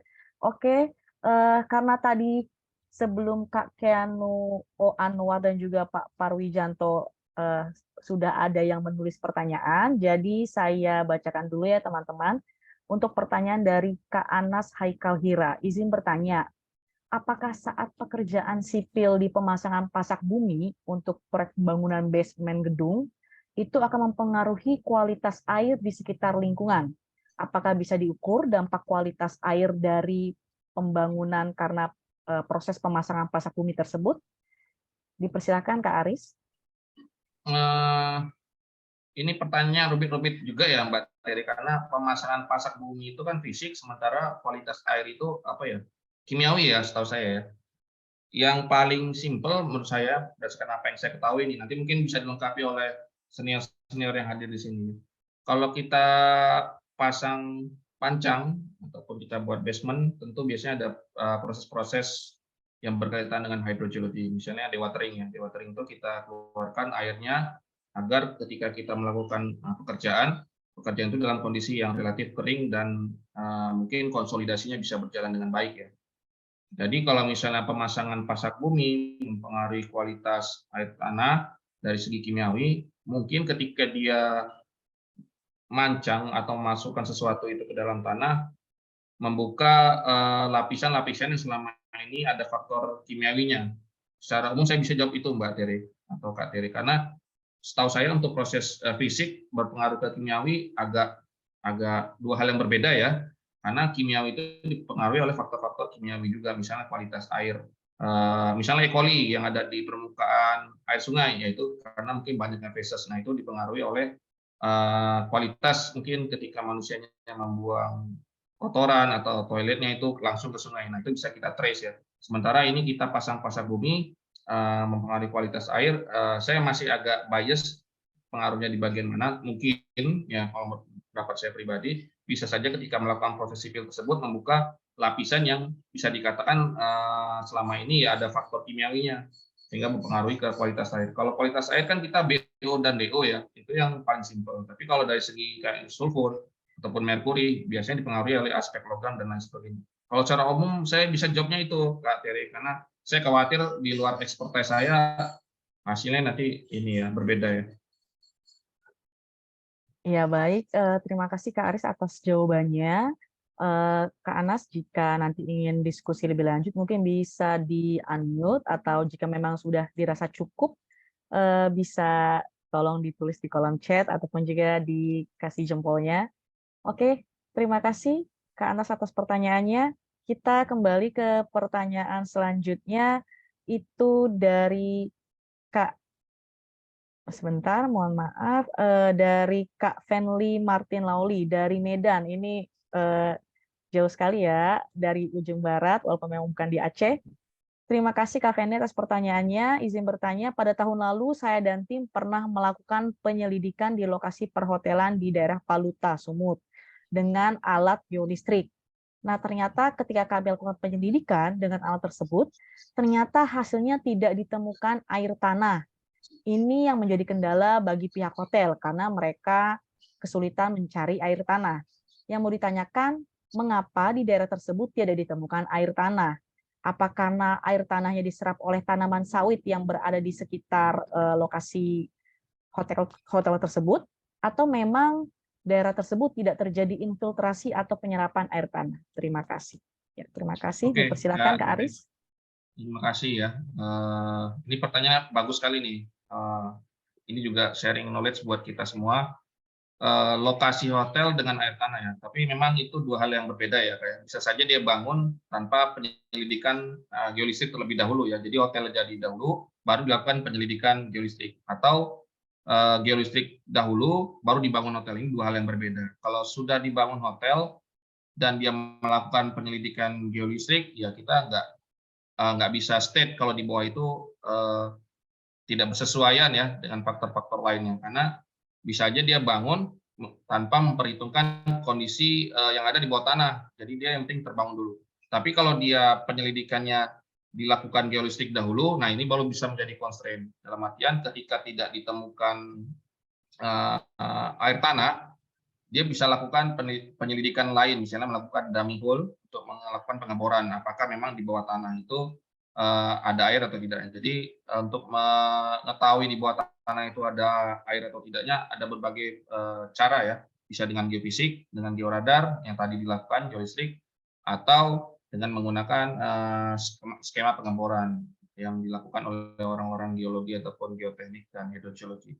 Terkait sawit ya, pengetahuan saya memang sawit itu sangat banyak memakan air. Tapi apakah dengan banyaknya air yang dipakai oleh tanaman sawit itu bisa menurunkan muka air tanah sedalam itu juga menjadi tanda tanya kita juga ya. Setahu saya memang kalau sawit itu ya tingkat pemakaian airnya mungkin dulu lahannya gambut bisa jadi kering ya, seperti itu. Karena kebetulan saya juga punya, jadi memang secara pemakaian airnya sangat sangat besar. Tapi yang perlu kita jadi pertanyaan, sawit itu memakai air yang ada air tanah yang ada di permukaan, sementara untuk industri perhotelan biasanya ngambilnya nggak boleh di permukaan. Setahu saya di air tanah dalam ya, yang lebih kedalamannya lebih dari kedalaman tertentu sesuai dengan peraturan daerah yang ada di daerah tersebut. Mungkin bisa dicek lagi di peraturan daerahnya untuk industri hotel tersebut boleh ngambil air di kedalaman berapa. Karena bisa saja pengambilan berbeda-beda. Karena setahu saya untuk pengusahaan air tanah itu kewenangan antara provinsi atau Pemda. Jadi untuk pengambilannya dan debit yang boleh diambil itu ada di daerah. Dan bisa saja mungkin ketika ngebor ya, kadang dia ngebor 8 meter, airnya di 10 meter, dia nggak ketemu ya Kak Tere ya. Jadi memang saya butuh rinciannya juga, tapi secara overall yang bisa saya sampaikan, antara hotel dan penyelidikan, kalau memang hotel terlebih dahulu dibangun, ya kita nggak bisa jamin di bawah tanah itu ada air atau enggak ya. Jadi memang butuh mungkin dilakukan survei, biasanya ya dilakukan survei terlebih dahulu, kalau tidak ada di bor lebih dahulu, baru ternyata nggak ada air, nggak dibangun hotel, seperti itu. Tapi kalau memang sudah ada hotelnya beda lagi. Lalu untuk pengeborannya, kalau paling simpelnya kalau selama ini ya kalau saya lihat peta dulu ya Kak, yang siapa namanya Kak tadi Kak Tere? Ini Kak Fenly, Kak. Nah, Kak Feni, biasanya saya lihat mapping dulu. Biasanya kan kalau teman-teman dari SDM itu ada peta cekungan air tanah, hidrogeologi. Nah, secara regionalnya kita bisa lihat dulu apakah daerah situ masuk daerah yang berpotensi atau tidak. Gitu. Jadi jangan sampai kita udah ngebor di 100 meter, ternyata memang dari petanya sebenarnya udah nggak ada air. Gitu. Jadi kayak agak sia-sia. Memang step-stepnya itu harus kita lakukan sesuai dengan step-step pekerjaan. Jadi mungkin ke depannya kalau Kak punya pekerjaan yang serupa, ya pertama itu mungkin dikumpulin data-data awal, misalnya mappingnya di situ seperti apa, peta-peta yang provide misalnya hidrogeologi atau CAT-nya ada atau tidak. Nah, yang kedua mungkin ya dilakukan survei tadi. Ya, memang geolistrik ini tidak semua ngebor, tapi ya comparison-nya kalau memang tidak ditemukan air, dilakukan pengeboran. Nah, pengeboran ini juga mungkin perlu dummy 2-3 lubang, kira-kira di kedalaman berapa. Kalau misalnya nggak ketemu di 8 meter, tapi airnya di 10 meter, ya 2 meternya itu memang nggak ada air, berarti ketemu gitu. Seperti itu Kak Tere. Jadi kita ketika melakukan kajian atau analisis itu usahakan reference-nya itu sudah comply terlebih dahulu ya, sudah banyak. Jadi ketika kita melakukan penyelidikan, kita bisa state, oh di sini memang tidak ada air. Kalau infiltrasi kecil Kak, kecil itu. Karena kalau dibandingkan sama air yang melimpas direct runoff, nggak seberapa sih infiltrasi itu, nggak akan mempengaruhi sesuatu yang dalam waktu dekat gitu ya. Mau diisi pun infiltrasi dalam 10 tahun, saya rasa nggak. Dengan adanya tadi pertanyaan sebelumnya ya, yang terkait dengan Mas Ranford, ya itu faktor suhunya sudah menguap juga Kak. Jadi baru masuk ke tanah bisa saja kalau misalnya heat-nya terlalu tinggi ya sudah jadi uap juga. Jadi tidak terlalu signifikan ya, seperti itu. Oke, baik Kak Fenly. Mungkin ada yang ingin ditanyakan lebih lanjut, karena memang ini butuh kajian ataupun juga data yang valid terkait dengan lokasi dan juga hasil feasibility study-nya. Jadi mungkin bisa di-unmute jika memang ada yang ingin ditanyakan lebih lanjut. Jika dirasa cukup, kita akan pindah ke penanya selanjutnya, karena sudah ada Kak Keanu Anwar yang sudah raise hand. Oke, baik. Oh ya, ini terima kasih Kak Fenly. Tadi terkait ini saya sedikit ya, ini juga tadi karena Kak Tere nambahkan feasibility study. Terkadang gini juga kayak kita melakukan feasibility study-nya itu mungkin di tahun 70 ya. Sementara dibangun hotelnya itu atau kawasan yang terkait itu di tahun 2000. Jadi ada selisih 30 tahun. Nah, dalam waktu 30 tahun ini seharusnya data FS itu sudah nggak relevan ya, karena bisa aja dalam 30 tahun air yang ditarik ke atas itu, yang disedot dengan pompa itu bisa lebih tinggi. Nah, terkadang gitu, kita FS-nya di tahun berapa, bangunnya di tahun berapa. Yang paling possible mungkin nggak terlalu jauh ya, mungkin 5-10 tahun itu masih reasonable ya. Tapi kalau FS-nya di 70, baru kita bangun di 2023, dalam waktu 40 tahun itu saya rasa sudah banyak sekali hal yang berbeda. Nah, terkadang kalau kita balik lagi ke FS ya warnanya sudah berubah ya dari permukaan maupun ya secara garis besar seperti itu Kak. Ya, betul sekali Kak. Diharapkan memang konsultan ataupun juga kontraktor yang memang akan merencanakan membangun itu punya data-data yang terbarukan Kak. Oke, terima kasih Kak Fenly atas pertanyaannya dan juga Kak Aris atas jawabannya. Kita ke Kak Keanu. Dipersilakan Kak Keanu untuk di-unmute.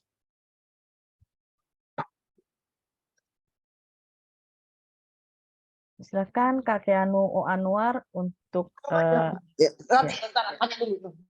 Halo, Assalamualaikum. Iya, Waalaikumsalam. Silakan Kak Keanu atas pertanyaannya. Izin bertanya ya. Jadi saya itu nemu kasus. Halo? Iya, bisa didengar Kak. Ya, bisa didengar. Nemu kasus. Jadi di mana di waktu itu halo? Di Bontang itu ada kasus di mana waktu kita ngebor 60 meter di tanah, kalau nggak salah tanahnya lupa saya nama batuannya jenisnya apa, dia nemu airnya merah Pak. Nah terus waktu kita ngebor di 120 meter itu kita nemu batuan karbonat dan airnya jernih Pak, gitu Pak. Nah kemudian yang jadi pertanyaan saya adalah apakah porositas yang baik itu mempengaruhi kualitas air tanah yang baik juga, gitu pertanyaannya. Nah, dan kebetulan di daerah sekitar Bontang itu ada tambang batu bara. Jadi apakah tambang batu bara itu juga ngaruh gitu? Itu aja sih Pak. Terima kasih. Halo? Oke. Ya. Kak Keanu ini makasih ya. Ini ganteng banget ini. Saya ngelihat orang yang dari Bontang berarti ini ya.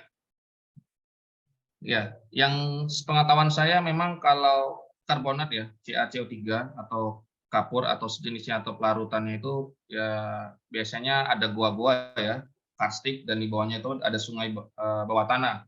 Nah, sungai bawah tanah ini kalau misalnya case-nya kayak di Yogyakarta ataupun di Makassar itu Ramang-Ramang ya, itu biasanya sumber airnya itu relatif bisa digunakan ya. Kalau yang merah tadi saya nggak tahu case-nya dapat di tanah atau batuan apa, tapi kalau saya punya datanya mungkin saya bisa interpretasi. Tapi kalau yang karbonat tadi, kalau kita lihat case yang ada di misal di Ramang-Ramang ataupun di Jogja ya, biasanya daerah karbonat, CaCO3, kapur, ya pelarutan dan sejenisnya. Ada gua-gua, di bawahnya itu banyak terdapat sungai-sungai yang potensial airnya sangat tinggi. Jadi mungkin apa yang dilakukan Kak Keanu di bawah tanah itu, tapi memang kedalamannya sangat dalam ya. Bisa saja di daerah situ Bapak dapat di confine ya, aquifer tertekan, jadi dapat airnya yang relatif bagus. Tapi pengalaman saya ya mungkin nggak selama Kak Keanu ya, saya kurang lebih 2 tahun juga di Kalimantan. Memang kalau di permukaan ya, karena mungkin tanahnya itu relatif gambut, ya memang warnanya kuning ya. Nah, mungkin sampai kedalaman yang Kak Keanu tadi masih ada faktor seperti itu, ya bisa saja warna airnya relatif hitam ataupun kuning. Jadi kalau untuk realnya saya butuh data yang lebih presisi lagi ya. Tapi mungkin yang disampaikan Kak Keanu tadi, kalau daerah karbonat seperti statement saya sebelumnya, seperti itu. Oke, baik. Terima kasih Kak Aris. Kak Keanu, apakah ada yang ingin ditanggapi lebih lanjut? Bisa dipersilahkan. Sudah mengerti, udah jelas. Terima kasih ya. Ya, clear. Tapi Kak Keanu, kalau ada setelah dibor, ada buat mappingnya itu kelihatan nggak di lapisan apa saja, nanti adakah confined, unconfined, nanti tinggal overlay ke peta yang dikeluarkan oleh teman-teman SDM ya, ada peta CAT ataupun hydrogeology. Siap. Oke, baik. Terima kasih. Ya, baik. Terima kasih Kak Keanu atas pertanyaannya. Saya mohon izin untuk di-remove-in. Oke, kita ke pertanyaan selanjutnya. Ini ada dari Maluku Utara, ada Kak Ilham Latara. Salam Bang Aris, saya dari Maluku Utara. Saya mau tanya, untuk mengatasi pengembalian air tanah, langkah-langkah apa yang harus dibuat selain penerapan sumur resapan? Persilakan Oke. Kak Aris. Ini juga pertanyaan yang ngeri-ngeri sedap sebenarnya Kak Terry ya. Ngeri-ngeri sedap dalam artian kita ingin mengembalikan air yang kecepatannya itu relatif kecil ya. Kalau kita di bawah tanah itu ya, kalau kita siram pot aja itu kan menyerapnya itu mungkin butuh waktu yang relatif lama ya, dibanding kalau kita gayung air buat mandi ya, cepat banget ya keluarnya.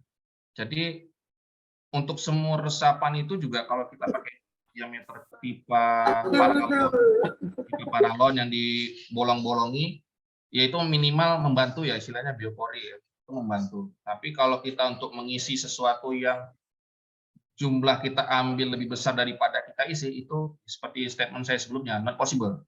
Jadi misalnya satu kawasan yang pertanyaan tadi ya, satu desa yang ngambil, tapi yang melakukan treatment itu cuma satu keluarga. Jadi yang diambil sama yang diisi ya nggak relevan gitu kayak. Tapi minimal ada usaha. Nah, untuk sumur resapan itu memang ada satu hal yang bisa dikatakan, yaitu ikhtiar dalam artian untuk mengendalikan banjir, untuk mengisi tanah. Tapi jika itu dilakukan secara massal ya, kalau dilakukan oleh satu keluarga saja, tapi yang tidak melakukan itu satu kampung ya, itu kayak kita ngisi air, tapi yang nyedot lebih banyak dari itu ya. Tapi itu usaha yang sangat bagus sekali menurut saya. Ya, itu statement yang bisa saya sampaikan, Kak. Itu usaha yang mungkin perlu di general ya, dibuat lebih banyak terkait sumur-sumur yang ada. Nah, itu juga menyambung pertanyaan sebelumnya yang intrusi air laut. Nah, intrusi air laut itu kan sumurnya di dekat pantai.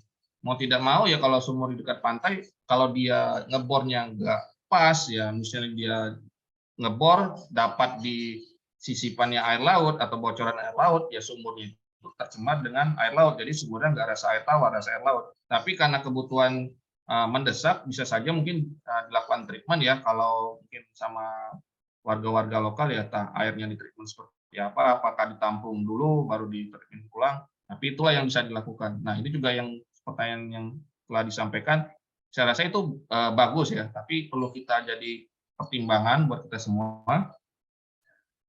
Usaha itu kalau dilakukan satu itu bagus, tapi kalau dilakukan secara massal itu jauh lebih bagus, karena kita ambilnya mungkin kita ngisinya 10 liter ya, tapi yang ngambil 100 liter kan minus 90 ya, itu kayak belajar orang akuntansi ya, terus kredit debit nih Kak Terry nih, kalau di BI biasanya debit kredit ya.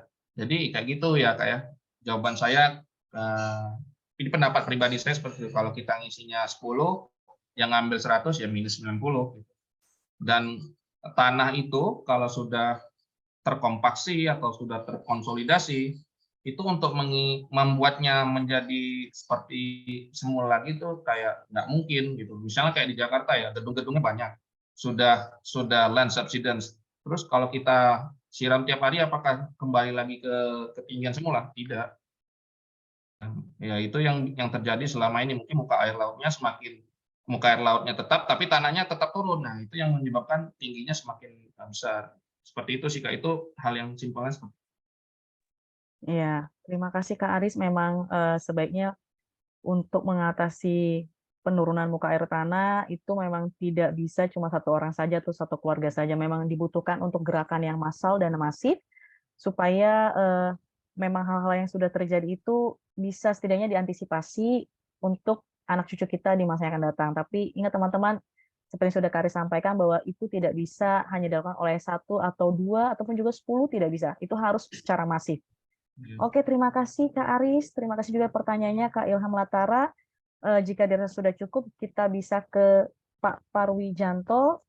Dipersilahkan Pak Parwijanto untuk di-unmute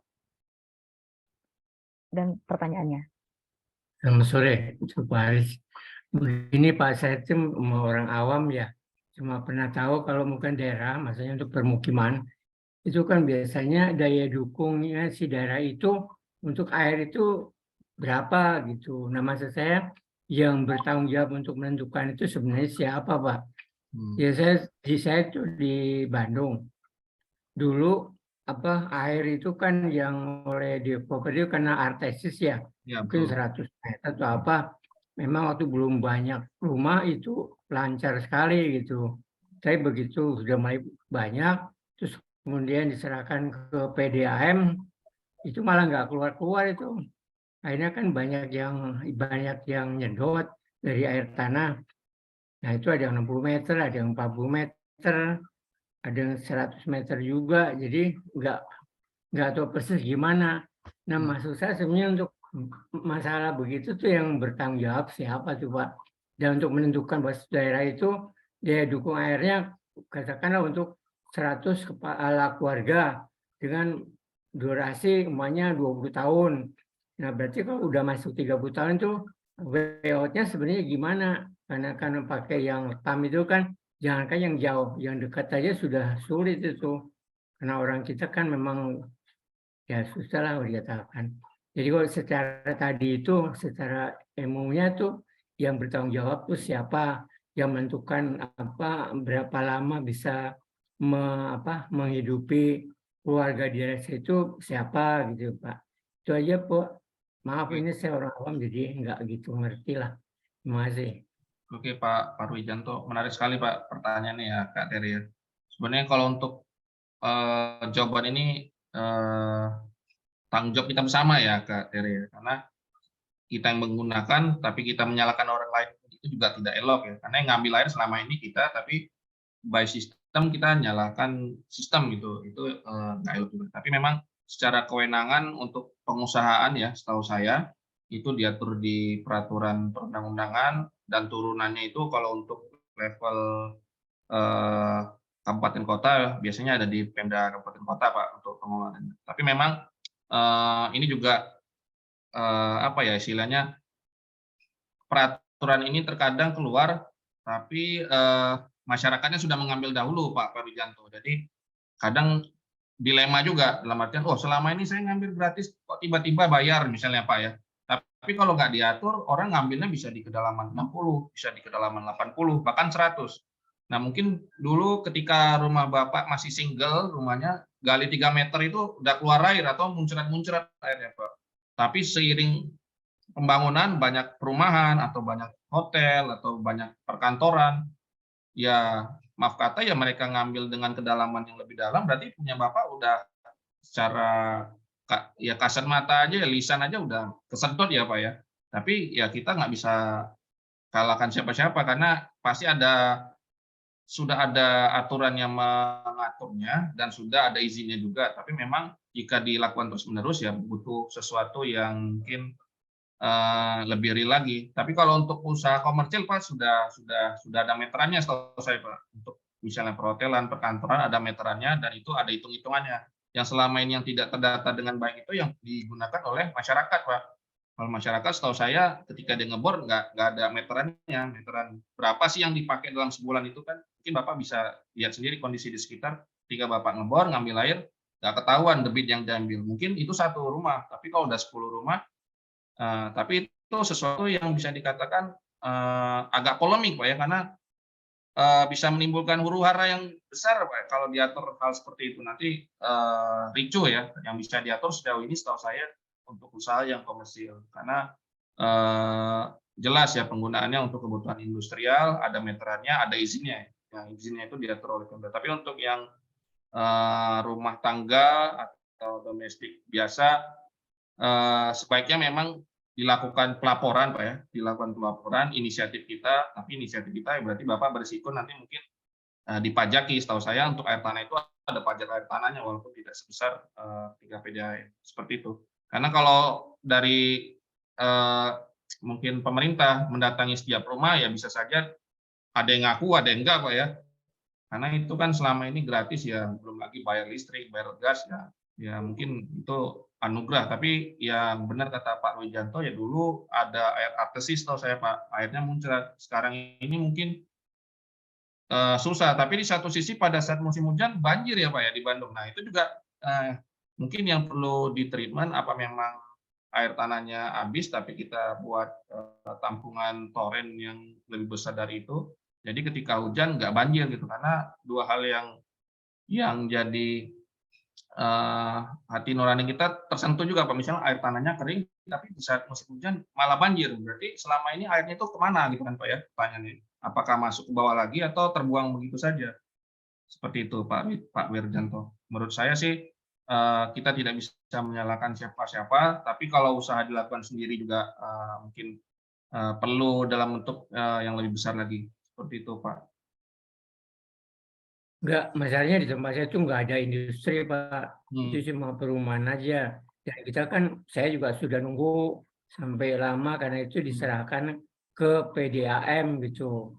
Jadi maksudnya kita sudah nggak pernah ngambil air tanah lah. Kita menjalankan itu semua ke PDAM. Tapi kenyataannya PDAM-nya nggak tahu gimana itu. Waktu ada kadang-kadang jalan, kadang-kadang enggak. Terus kemudian begitu jalan, airnya seperti air comberan gitu. Sampai hari ini saya masih bayar cuma meteran aja, karena airnya nggak keluar gitu. Jadi mesti gimana itu? Jadi saya bertanggung jawab soal memprediksi ukuran normal untuk satu daerah air tanahnya itu sebenarnya siapa Pak? Kan kalau ke Pemda juga belum tentu orangnya menguasai. Kalau soal itu dari hidrogeologi atau apa kan saya pikir juga mereka juga belum tentu tahu. Ini cuma masalahnya sudah diserahkan ke PDAM dan saya juga nggak pernah bikin. Maksud saya selain biaya juga kan itu sudah tanggung jawab PDAM, tapi karena nggak jalan-jalan, kadang-kadang 2 hari jalan, kadang-kadang ya akhirnya mau nggak mau gitu. Nah, maksud saya tuh disiplin sama siapa yang bertanggung jawab bisa untuk mengatasi masalah ini gitu Pak.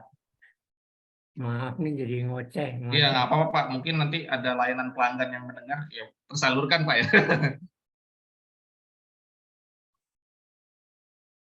Saya rasa seperti itu Kak Tere jawaban saya ya. Mungkin permasalahan yang dihadapi Pak Parwijanto mungkin bisa solve by layanan pelanggan dari perusahaan air minumnya ya Kak ya, karena saya juga mau jawab agak-agak bingung juga ya karena kewenangannya bukan di saya. Ya betul sekali. Mungkin kalau boleh saran Pak Parwijanto boleh dikirim surat ke PDAM setempatnya Bapak, ditulis terkait dengan keluhan agar mungkin bisa diketahui oleh PDAM setempat dan juga bisa ditanggapi. Ini itu Pak kalau boleh saran. Ya ada lagi Pak Parwijanto yang ingin ditanyakan? Enggak, itu aja cuma tadi soal yang tanggung jawab engineer itu sebenarnya siapa yang untuk menentukan itu gitu. Oh yang bertanggung jawab dia nggak ada, yang bisa menganalisa satu daerah dengan prediksinya ya sulit juga. Apalagi cuma nyuruh sama pemerintah daerah. Kalau mau objektif sih jangankan yang begituan, yang simpel-simpel aja udah sulit. Jadi maksudnya kan ini kebanyakan ada yang sudah dari luar negeri, dari apa. Nah, coba tolong beli solusi gimana untuk yang akan datang ini gitu. Jadi tahu, jadi peraturan atau apa gimana juga, maksudnya sosialisasinya juga sebenarnya yang bertanggung jawab siapa. Kalau cuma sebentar-sebentar gini, orangnya juga nggak pada tahu sebenarnya. Jadi maksudnya di sini nggak pernah ada yang memberikan jalan keluar, insinyernya juga nggak ada lah yang ngurus ini, apalagi yang bukan insinyur. Jadi kalau kata orang Jerman apa bulit gitu. Jadi mungkin Pak Aris ini bisa mensponsori gimana supaya nggak akan terjadi di daerah-daerah lain gitu. Terus memberikan insinyur yang bisa bertanggung jawab untuk menilai suatu daerah dengan cermat untuk masa depan. Oh, sekarang itu kan IKN dengan pakai smart city itu katanya kan ada smart city segala macam, dia kan nggak ada airnya tuh, tapi cuma ada hujan aja. Nah yang sudah ada aja nih nggak bisa. Nah itu saya kira Bapak sebagai insinyur ya cobalah. Jadi jangan satu sisi aja, cari teman yang ini untuk mengatasi soal air ke depan. Terutama kan ada yang menyangkut ditulis dibilang itu ada namanya neraca air. Itu banyak, itu semuanya banyak berteori tapi di praktiknya tuh nggak ada. Maaf nih, ngoceh. Ya baik, tidak apa-apa Pak Parwijanto. Memang biasanya untuk sebuah institusi itu ada punya konsultan perencananya ataupun juga engineer yang mungkin bisa memang sudah tugasnya untuk mengkaji di kedalaman berapa wilayah tersebut itu bisa menghasilkan air, mendapatkan air bersih. Nah, makanya sebenarnya Kak Aris ataupun juga kami di sini karena kami bukan pemangku kepentingan di daerah tersebut setempat, memang sebaiknya yang lebih punya kuasa untuk menjawab itu adalah pemangku kepentingan daerah setempat tersebut, Pak. Cuma memang biasanya kalau boleh izin share, jika ada sebuah institusi seperti PDAM ataupun juga institusi-institusi lainnya, itu biasanya mereka punya engineer yang memang direkrut, yang memang sudah berkeahlian dan bersertifikat secara kompetensi, dan mereka yang diminta untuk menganalisis dan mengkaji, Pak. Ya, oke. Terima kasih Pak Parwijanto. Jika ada ingin lagi tanggapan mungkin Pak? Iya, terima kasih. Salam sehat Pak. Pokoknya semua banyak teori lah Bu. Iya. Ya, terima kasih. Kita ke penanya selanjutnya ada dari Kak Abbas yang memang sudah menuliskan juga pertanyaan di kolom chat dan juga raise hand. Mungkin saya bacakan dulu pertanyaannya. Izin bertanya, saat ini di daerah tempat saya tinggal kekurangan air bersih. Bahkan mencakup 2 desa itu kekurangan air bersih. Anggapan masyarakat setempat dan prediksi saya sendiri penyebabnya adalah perusahaan industri nikel yang beroperasi di sekitar tempat saya tinggal. Padahal jauh-jauh sebelumnya air lancar, tidak ada hambatan.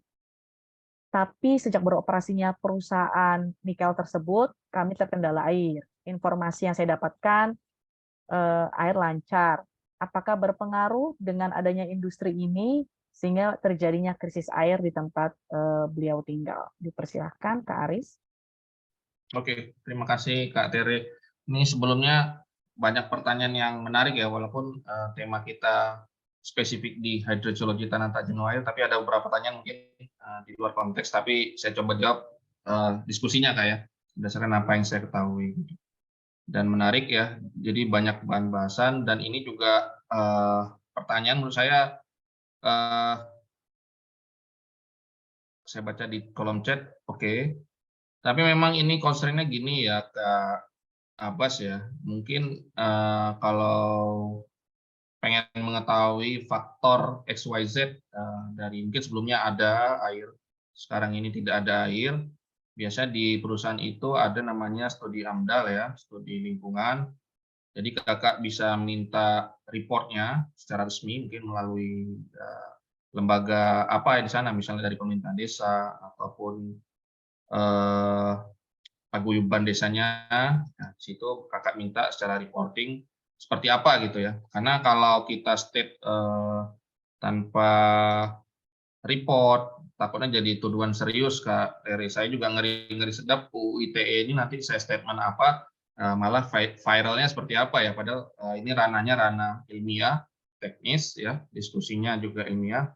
Tapi ya saran saya, kalau memang sebelumnya itu ada air, dan setelah statement kakak tadi memang tidak ada air, ya kakak boleh minta reporting mereka, misalnya studi AMDAL-nya, studi lingkungannya seperti apa, apakah memang sesuai atau tidak. Yang paling safe ya seperti itu. Kalaupun secara perasaan, oh ini ternyata semenjak adanya ini jadi tidak ada. Saya juga jadi ini ya, terbawa perasaan juga, apa memang seperti itu atau tidak. Bisa saja itu pengaruh dari semakin banyaknya orang yang menggunakan air, entah itu air permukaan, air tanah, atau memang terjadi pergeseran lempeng di sana. Saya sarankan kita nggak pernah tahu, kalau nggak ada reporting, saya nggak berani statement sebenarnya, Kak. Tapi memang lebih baik jika ingin membuktikan apakah benar seperti itu, kakak bisa minta reporting AMDAL-nya, uji lingkungannya. Saya rasa kalau dilakukan secara resmi, mereka welcome kok. Dan apa yang menjadi kekhawatiran kakak itu ya bisa juga dilakukan pengeboran, boleh, untuk misalnya mau ngecek di kedalaman berapa ada airnya, bisa saja seperti itu. Tapi lebih bagus ya, ini bukan teori loh Pak Parwi, tapi memang aturan resminya seperti itu, biar kita tidak istilahnya apa ya, tidak liar gitu kan ya. Jadi kita melakukan tuduhan tapi kita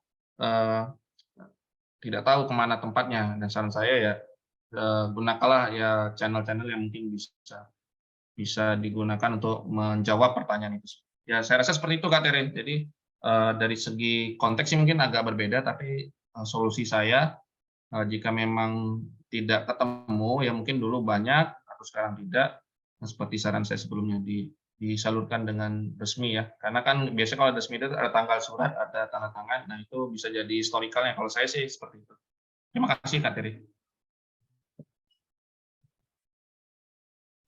Iya, terima kasih Kak Aris atas jawabannya. Memang sebaiknya Kak Abbas itu bisa mungkin bersama warga sekitar berkirim surat secara resmi kepada perusahaan nikel setempat untuk diminta laporannya ataupun juga reportnya, atau bisa juga disampaikan terkait dengan keluhan yang dirasakan.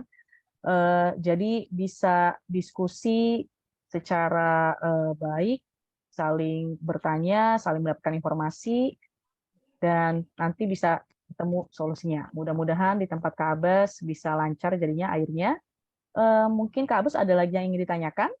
Bisa di open mic-nya ya. Ya, terima kasih Pak Aris dengan Kak Tere.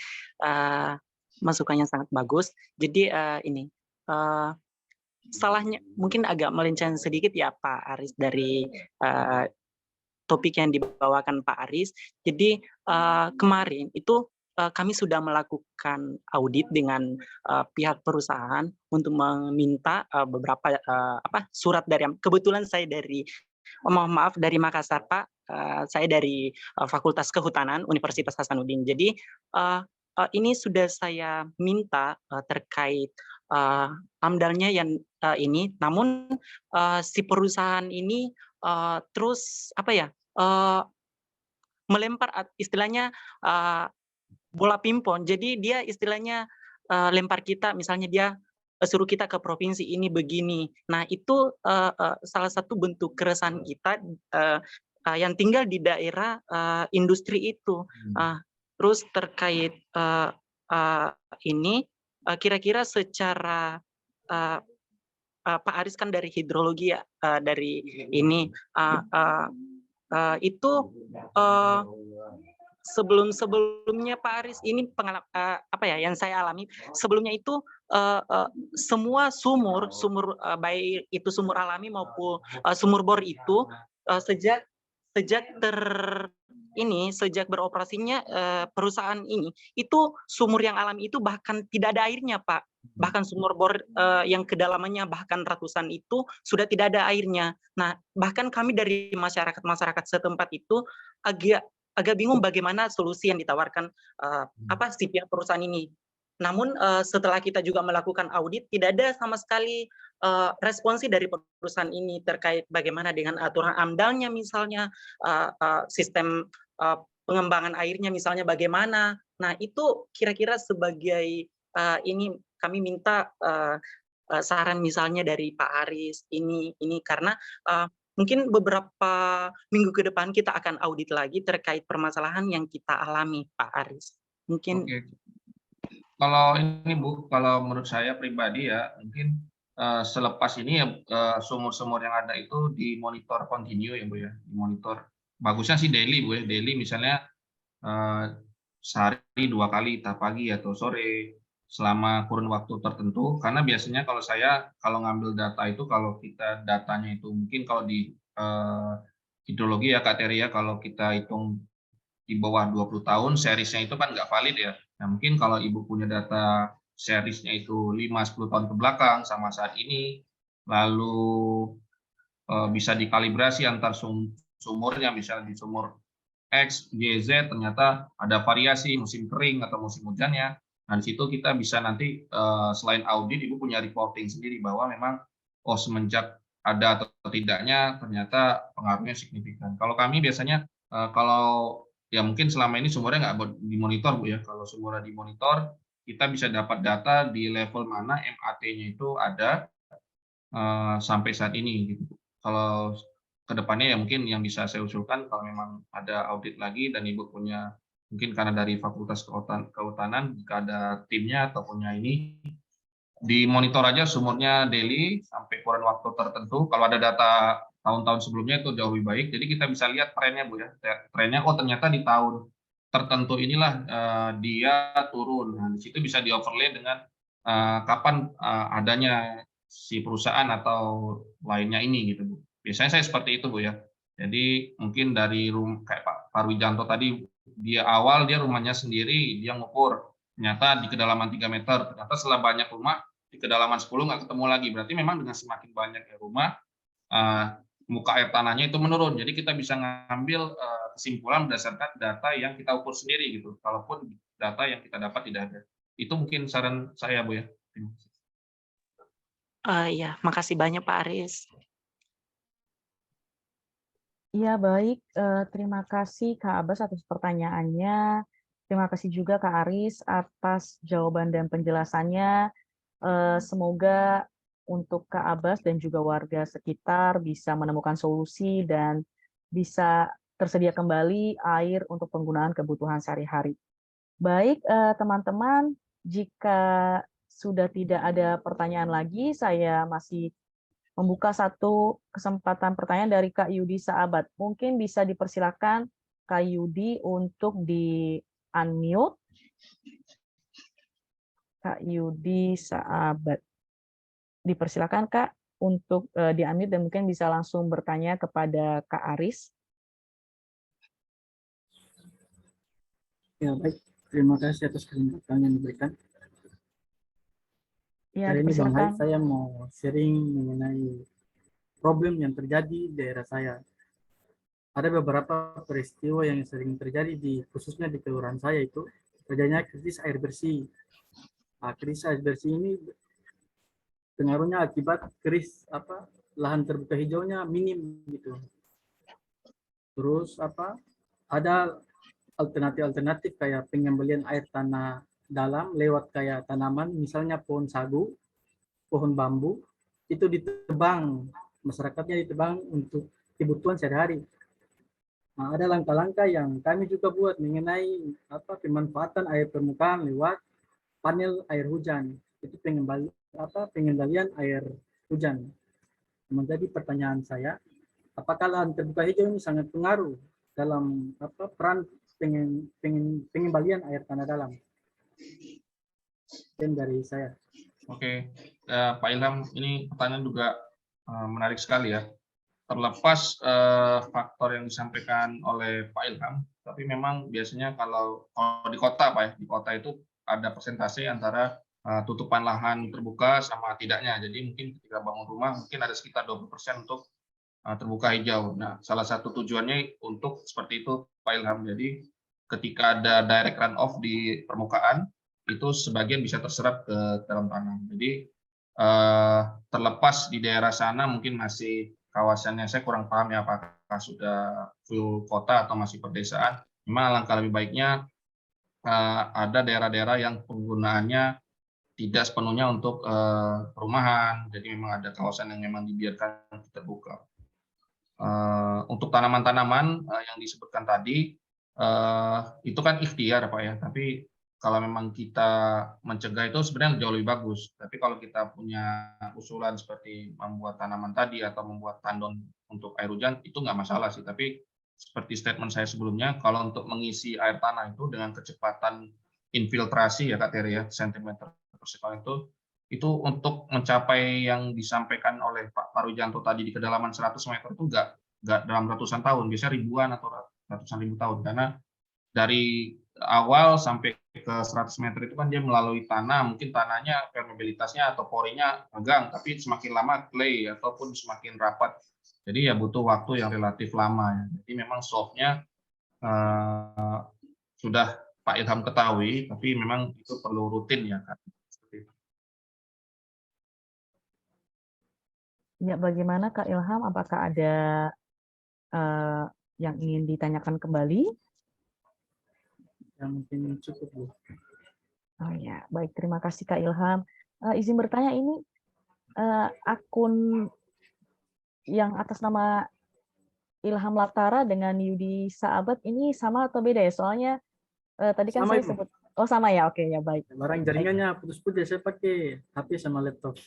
Iya, nggak apa-apa, baik. Terima kasih Kak Ilham atas pertanyaan. Terima kasih juga Kak Aris atas penjelasannya. Saya mohon izin untuk share screen. Boleh sedikit closing statement ya sebelum ini Kak ya? Iya, mohon izin Kak Aris. Sharing dulu. Iya, Oke, lanjut. saya share screen dulu. Oke, baik. Saya mohon izin share screen ya teman-teman. Sebentar, ada yang ingin disampaikan.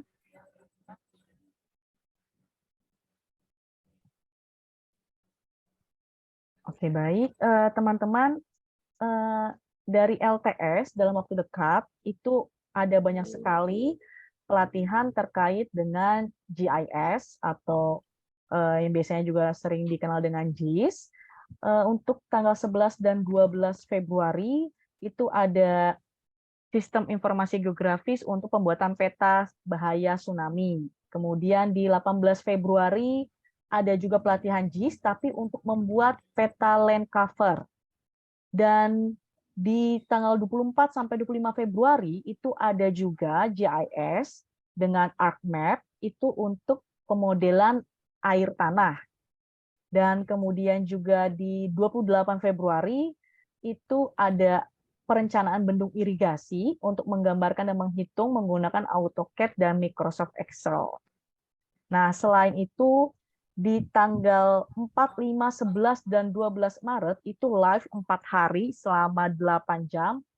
Ada pelatihan juga terkait dengan untuk spatial data menggunakan Tableau. Dan kemudian selain beberapa pelatihan yang tadi sudah disampaikan, itu ternyata ada juga paket-paketnya yang bisa lebih murah lagi harganya, lebih terjangkau. Itu untuk pelatihan bencana tsunami, untuk GIS yang bencana tsunami dan juga land cover, itu menjadi lebih terjangkau di 173.000. Kemudian untuk GIS air tanah dan juga land cover, untuk 6,5 jam, 3 hari, itu 186.000. Kemudian untuk GIS yang bencana tsunami dan distribusi hujan, itu menjadi 176.000. Dan juga untuk bencana tsunami dan spasial data Tableau, itu untuk 10,5 jam, itu 6 hari, 2 course menjadi 230.000. Dan untuk GIS yang air tanah dan distribusi hujan menjadi 188 untuk 6,5 jam. Dan untuk yang bencana tsunami dan air tanah itu menjadi 179.000. Nah, selain GIS itu ada juga untuk pelatihan SAP 2000 itu untuk kelas profesional, itu di tanggal 26 dan 27 Februari, dan juga pelatihan SAP untuk perencanaan struktur bangunan lepas pantai, ini ada di 4 dan 5 Maret, dan juga untuk pelatihan SAP kelas intermediate, itu ada di 13, 14, 15, 16, itu yaitu 4 hari pelatihannya, itu di sore sampai malam hari, dan ada paketnya juga nih selama 15 jam, itu menjadi 240.000. Nah, bagi teman-teman yang mungkin sedang mencari sertifikasi untuk BIM, itu juga ada tersedia, dan sertifikasi ini itu langsung benar-benar mempelajari secara arsitektur, struktur, dan juga untuk kuantitinya juga itu dilakukan. Baik, teman-teman, kita sudah dari penghujung acara. Saya sebagai moderator mau mengucapkan terima kasih yang sebesar-besarnya kepada Kak Aris Rinaldi yang sudah meluangkan waktunya di hari Sabtu dari siang sampai sore hari. Terima kasih banyak, Kak.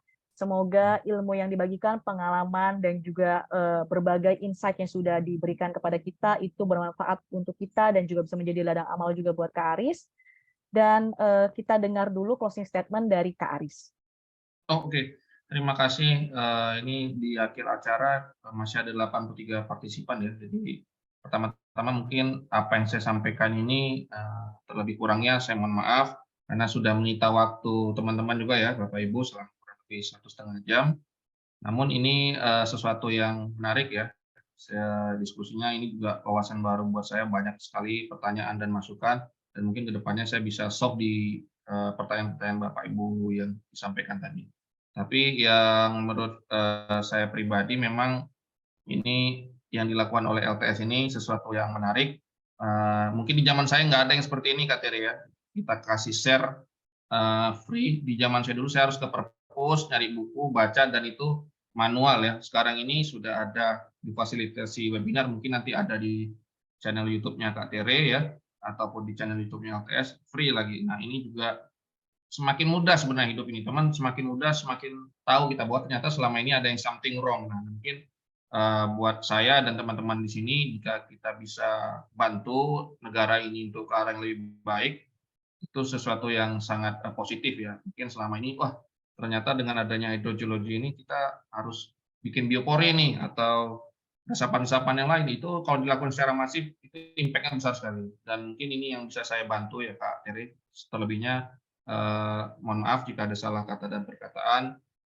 Nanti kalau ada pertanyaan lanjutan bisa ke channel YouTube saya, tadi di slide presentasi saya ada di situ. Biasanya saya sering sharing apa yang saya ketahui, dan mungkin jika kurang puas pertanyaannya juga bisa di sana ya Kak Terry. Dan jika butuh mendalami, saya juga ada 3 buku tadi Kak Terry sudah sebutkan, bisa dibaca-baca. Itu bentuk apa yang bisa saya lakukan, karena kalau kita menyalahkan terus Republik ini nggak selesai-selesai Kak, karena orang di sini pemikirannya berbeda-berbeda ya. Tapi apa yang bisa kita sharing dan kita lakukan seperti Pak Ilham tadi ya, kalau masih ada lahan terbuka hijaunya lebih banyak ya kita coba ya Kak, seperti itu. Jadi terima kasih, saya kembalikan ke moderator. Assalamualaikum warahmatullahi wabarakatuh. Waalaikumsalam. Terima kasih banyak Kak Aris. Memang benar teman-teman, kita itu harus mulainya itu semua itu dari diri sendiri, dari lingkungan kita terkecil. Kita cek dulu nih, apakah kita di rumah masih menggunakan penggunaan air tanah. Kita cek masing-masing, kita introspeksi ke diri kita.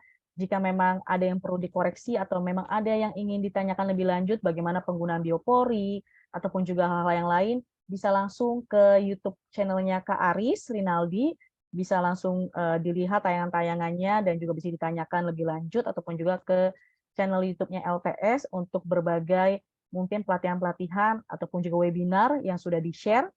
Nah, teman-teman, saya juga sebagai moderator mengucapkan terima kasih nih kepada teman-teman yang sudah meluangkan waktunya, yang sudah hadir dan antusias aktif diskusi bertanya di Sabtu ini. Nah, ini sudah sore hari, sudah mau siap-siap mungkin yang mau berakhir pekan bersama keluarga. Saya ingin menyampaikan juga pesan terkait dengan teman-teman yang membutuhkan sertifikat, itu bisa langsung menghubungi admin yang nomornya ditulis di PDF yang sudah dibagikan oleh saya tadi di grup. Kan ada grup tadi itu ada PDF, rundown, dan tata tertib. Di situ di halaman kedua atau ketiga itu ada nomor HP admin. Di situ bisa langsung dihubungi, disampaikan, dan dilakukan transfer ke Imani yang sudah tertera nomornya. Nah, teman-teman, saya sebagai moderator juga ingin menyampaikan agar boleh teman-teman ini, walaupun sudah PPKM dicabut, tolong teman-teman untuk tetap melakukan protokol kesehatan, pakai masker, cuci tangan, kita makan makanan yang bergizi dan istirahat yang cukup supaya kita sehat dan keluarga kita juga sehat dan ekonomi Indonesia boleh pulih dan bangkit. Banyak Semoga ada yang terlupa ini Kak, ya, foto bersama. iya, itu pasti akan ada foto bersama. Jadi teman-teman jangan leave Zoom dulu ya. Saya berdoa untuk teman-teman semua, semoga kita bersama keluarga itu dalam keadaan sehat, jiwa raga, kuat, bahagia, dan penuh dengan berkat. Amin, amin. Oke teman-teman, tidak terasa kita sudah di penghujung acara. Saya ada pantun sebagai penutup. Badan gemuk, banyak lemak. Kalau lebaran, buat ketupat. Terima kasih sudah menyimak. Semoga webinar ini membawa manfaat. Terima kasih teman-teman. Mohon izin agar teman-teman boleh di open kameranya. Kita mau sesi dokumentasi. Dipersilakan kepada teman-teman. Ini karena ada 73 sampai jam sekarang. Mungkin akan sedikit banyak waktu untuk nanti saya ambil dokumentasinya ya teman-teman.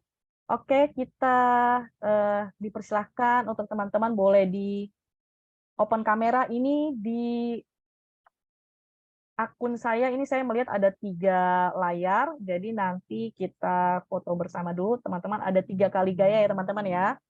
Dipersilakan kepada teman-teman untuk boleh di open kameranya. Oke. Ya, dipersilakan teman-teman untuk boleh open kamera. Iya, kita mulai dulu dari halaman yang pertama. Iya, dipersilakan teman-teman untuk boleh open kamera.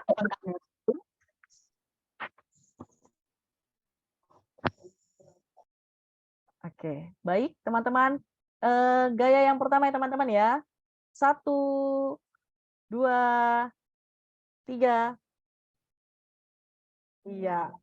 Oke, sebentar. Kita ke layar yang kedua. Kita mulai teman-teman ya. Untuk layar kedua dipersilahkan dengan gayanya yang lain nih teman-teman nih. Biar nanti ada gaya-gaya yang lainnya. Oke. 1, 2, 3. Oke, baik. Terima kasih untuk yang layar kedua. Dipersilahkan teman-teman untuk yang layar ketiga. Kita mulai dengan gaya yang berbeda lagi teman-teman ya. 1, 2, 3. Oke, ya. Sebagai bonus teman-teman, kita mungkin gaya bebas ya. Biar di Sabtu siang sore hari ini kita lebih banyak fotonya atau dokumentasinya. Oke, teman-teman dipersilakan untuk gaya bebasnya semuanya. 1, 2, 3. Oke, baik. Terima kasih teman-teman semuanya atas waktunya, atas kesediaannya untuk boleh open kamera dan juga meluangkan waktu, dan juga Sabtu ini sudah mau bersama kita LTS dan juga bersama Kak Aris. Terima kasih sebanyak-banyaknya. Semoga kita semua sehat dan bisa berjumpa lagi di lain kesempatan. Assalamualaikum warahmatullahi wabarakatuh. Salam sehat untuk kita semua. Om Swastiastu, Namo Buddhaya, salam kebajikan. Selamat sore. Terima kasih Kak Tete dan teman-teman semuanya. Selamat berakhir pekan ya. Terima kasih Kak. Saya izin untuk mengakhiri ruangan Zoom ini. Terima kasih. Selamat sore.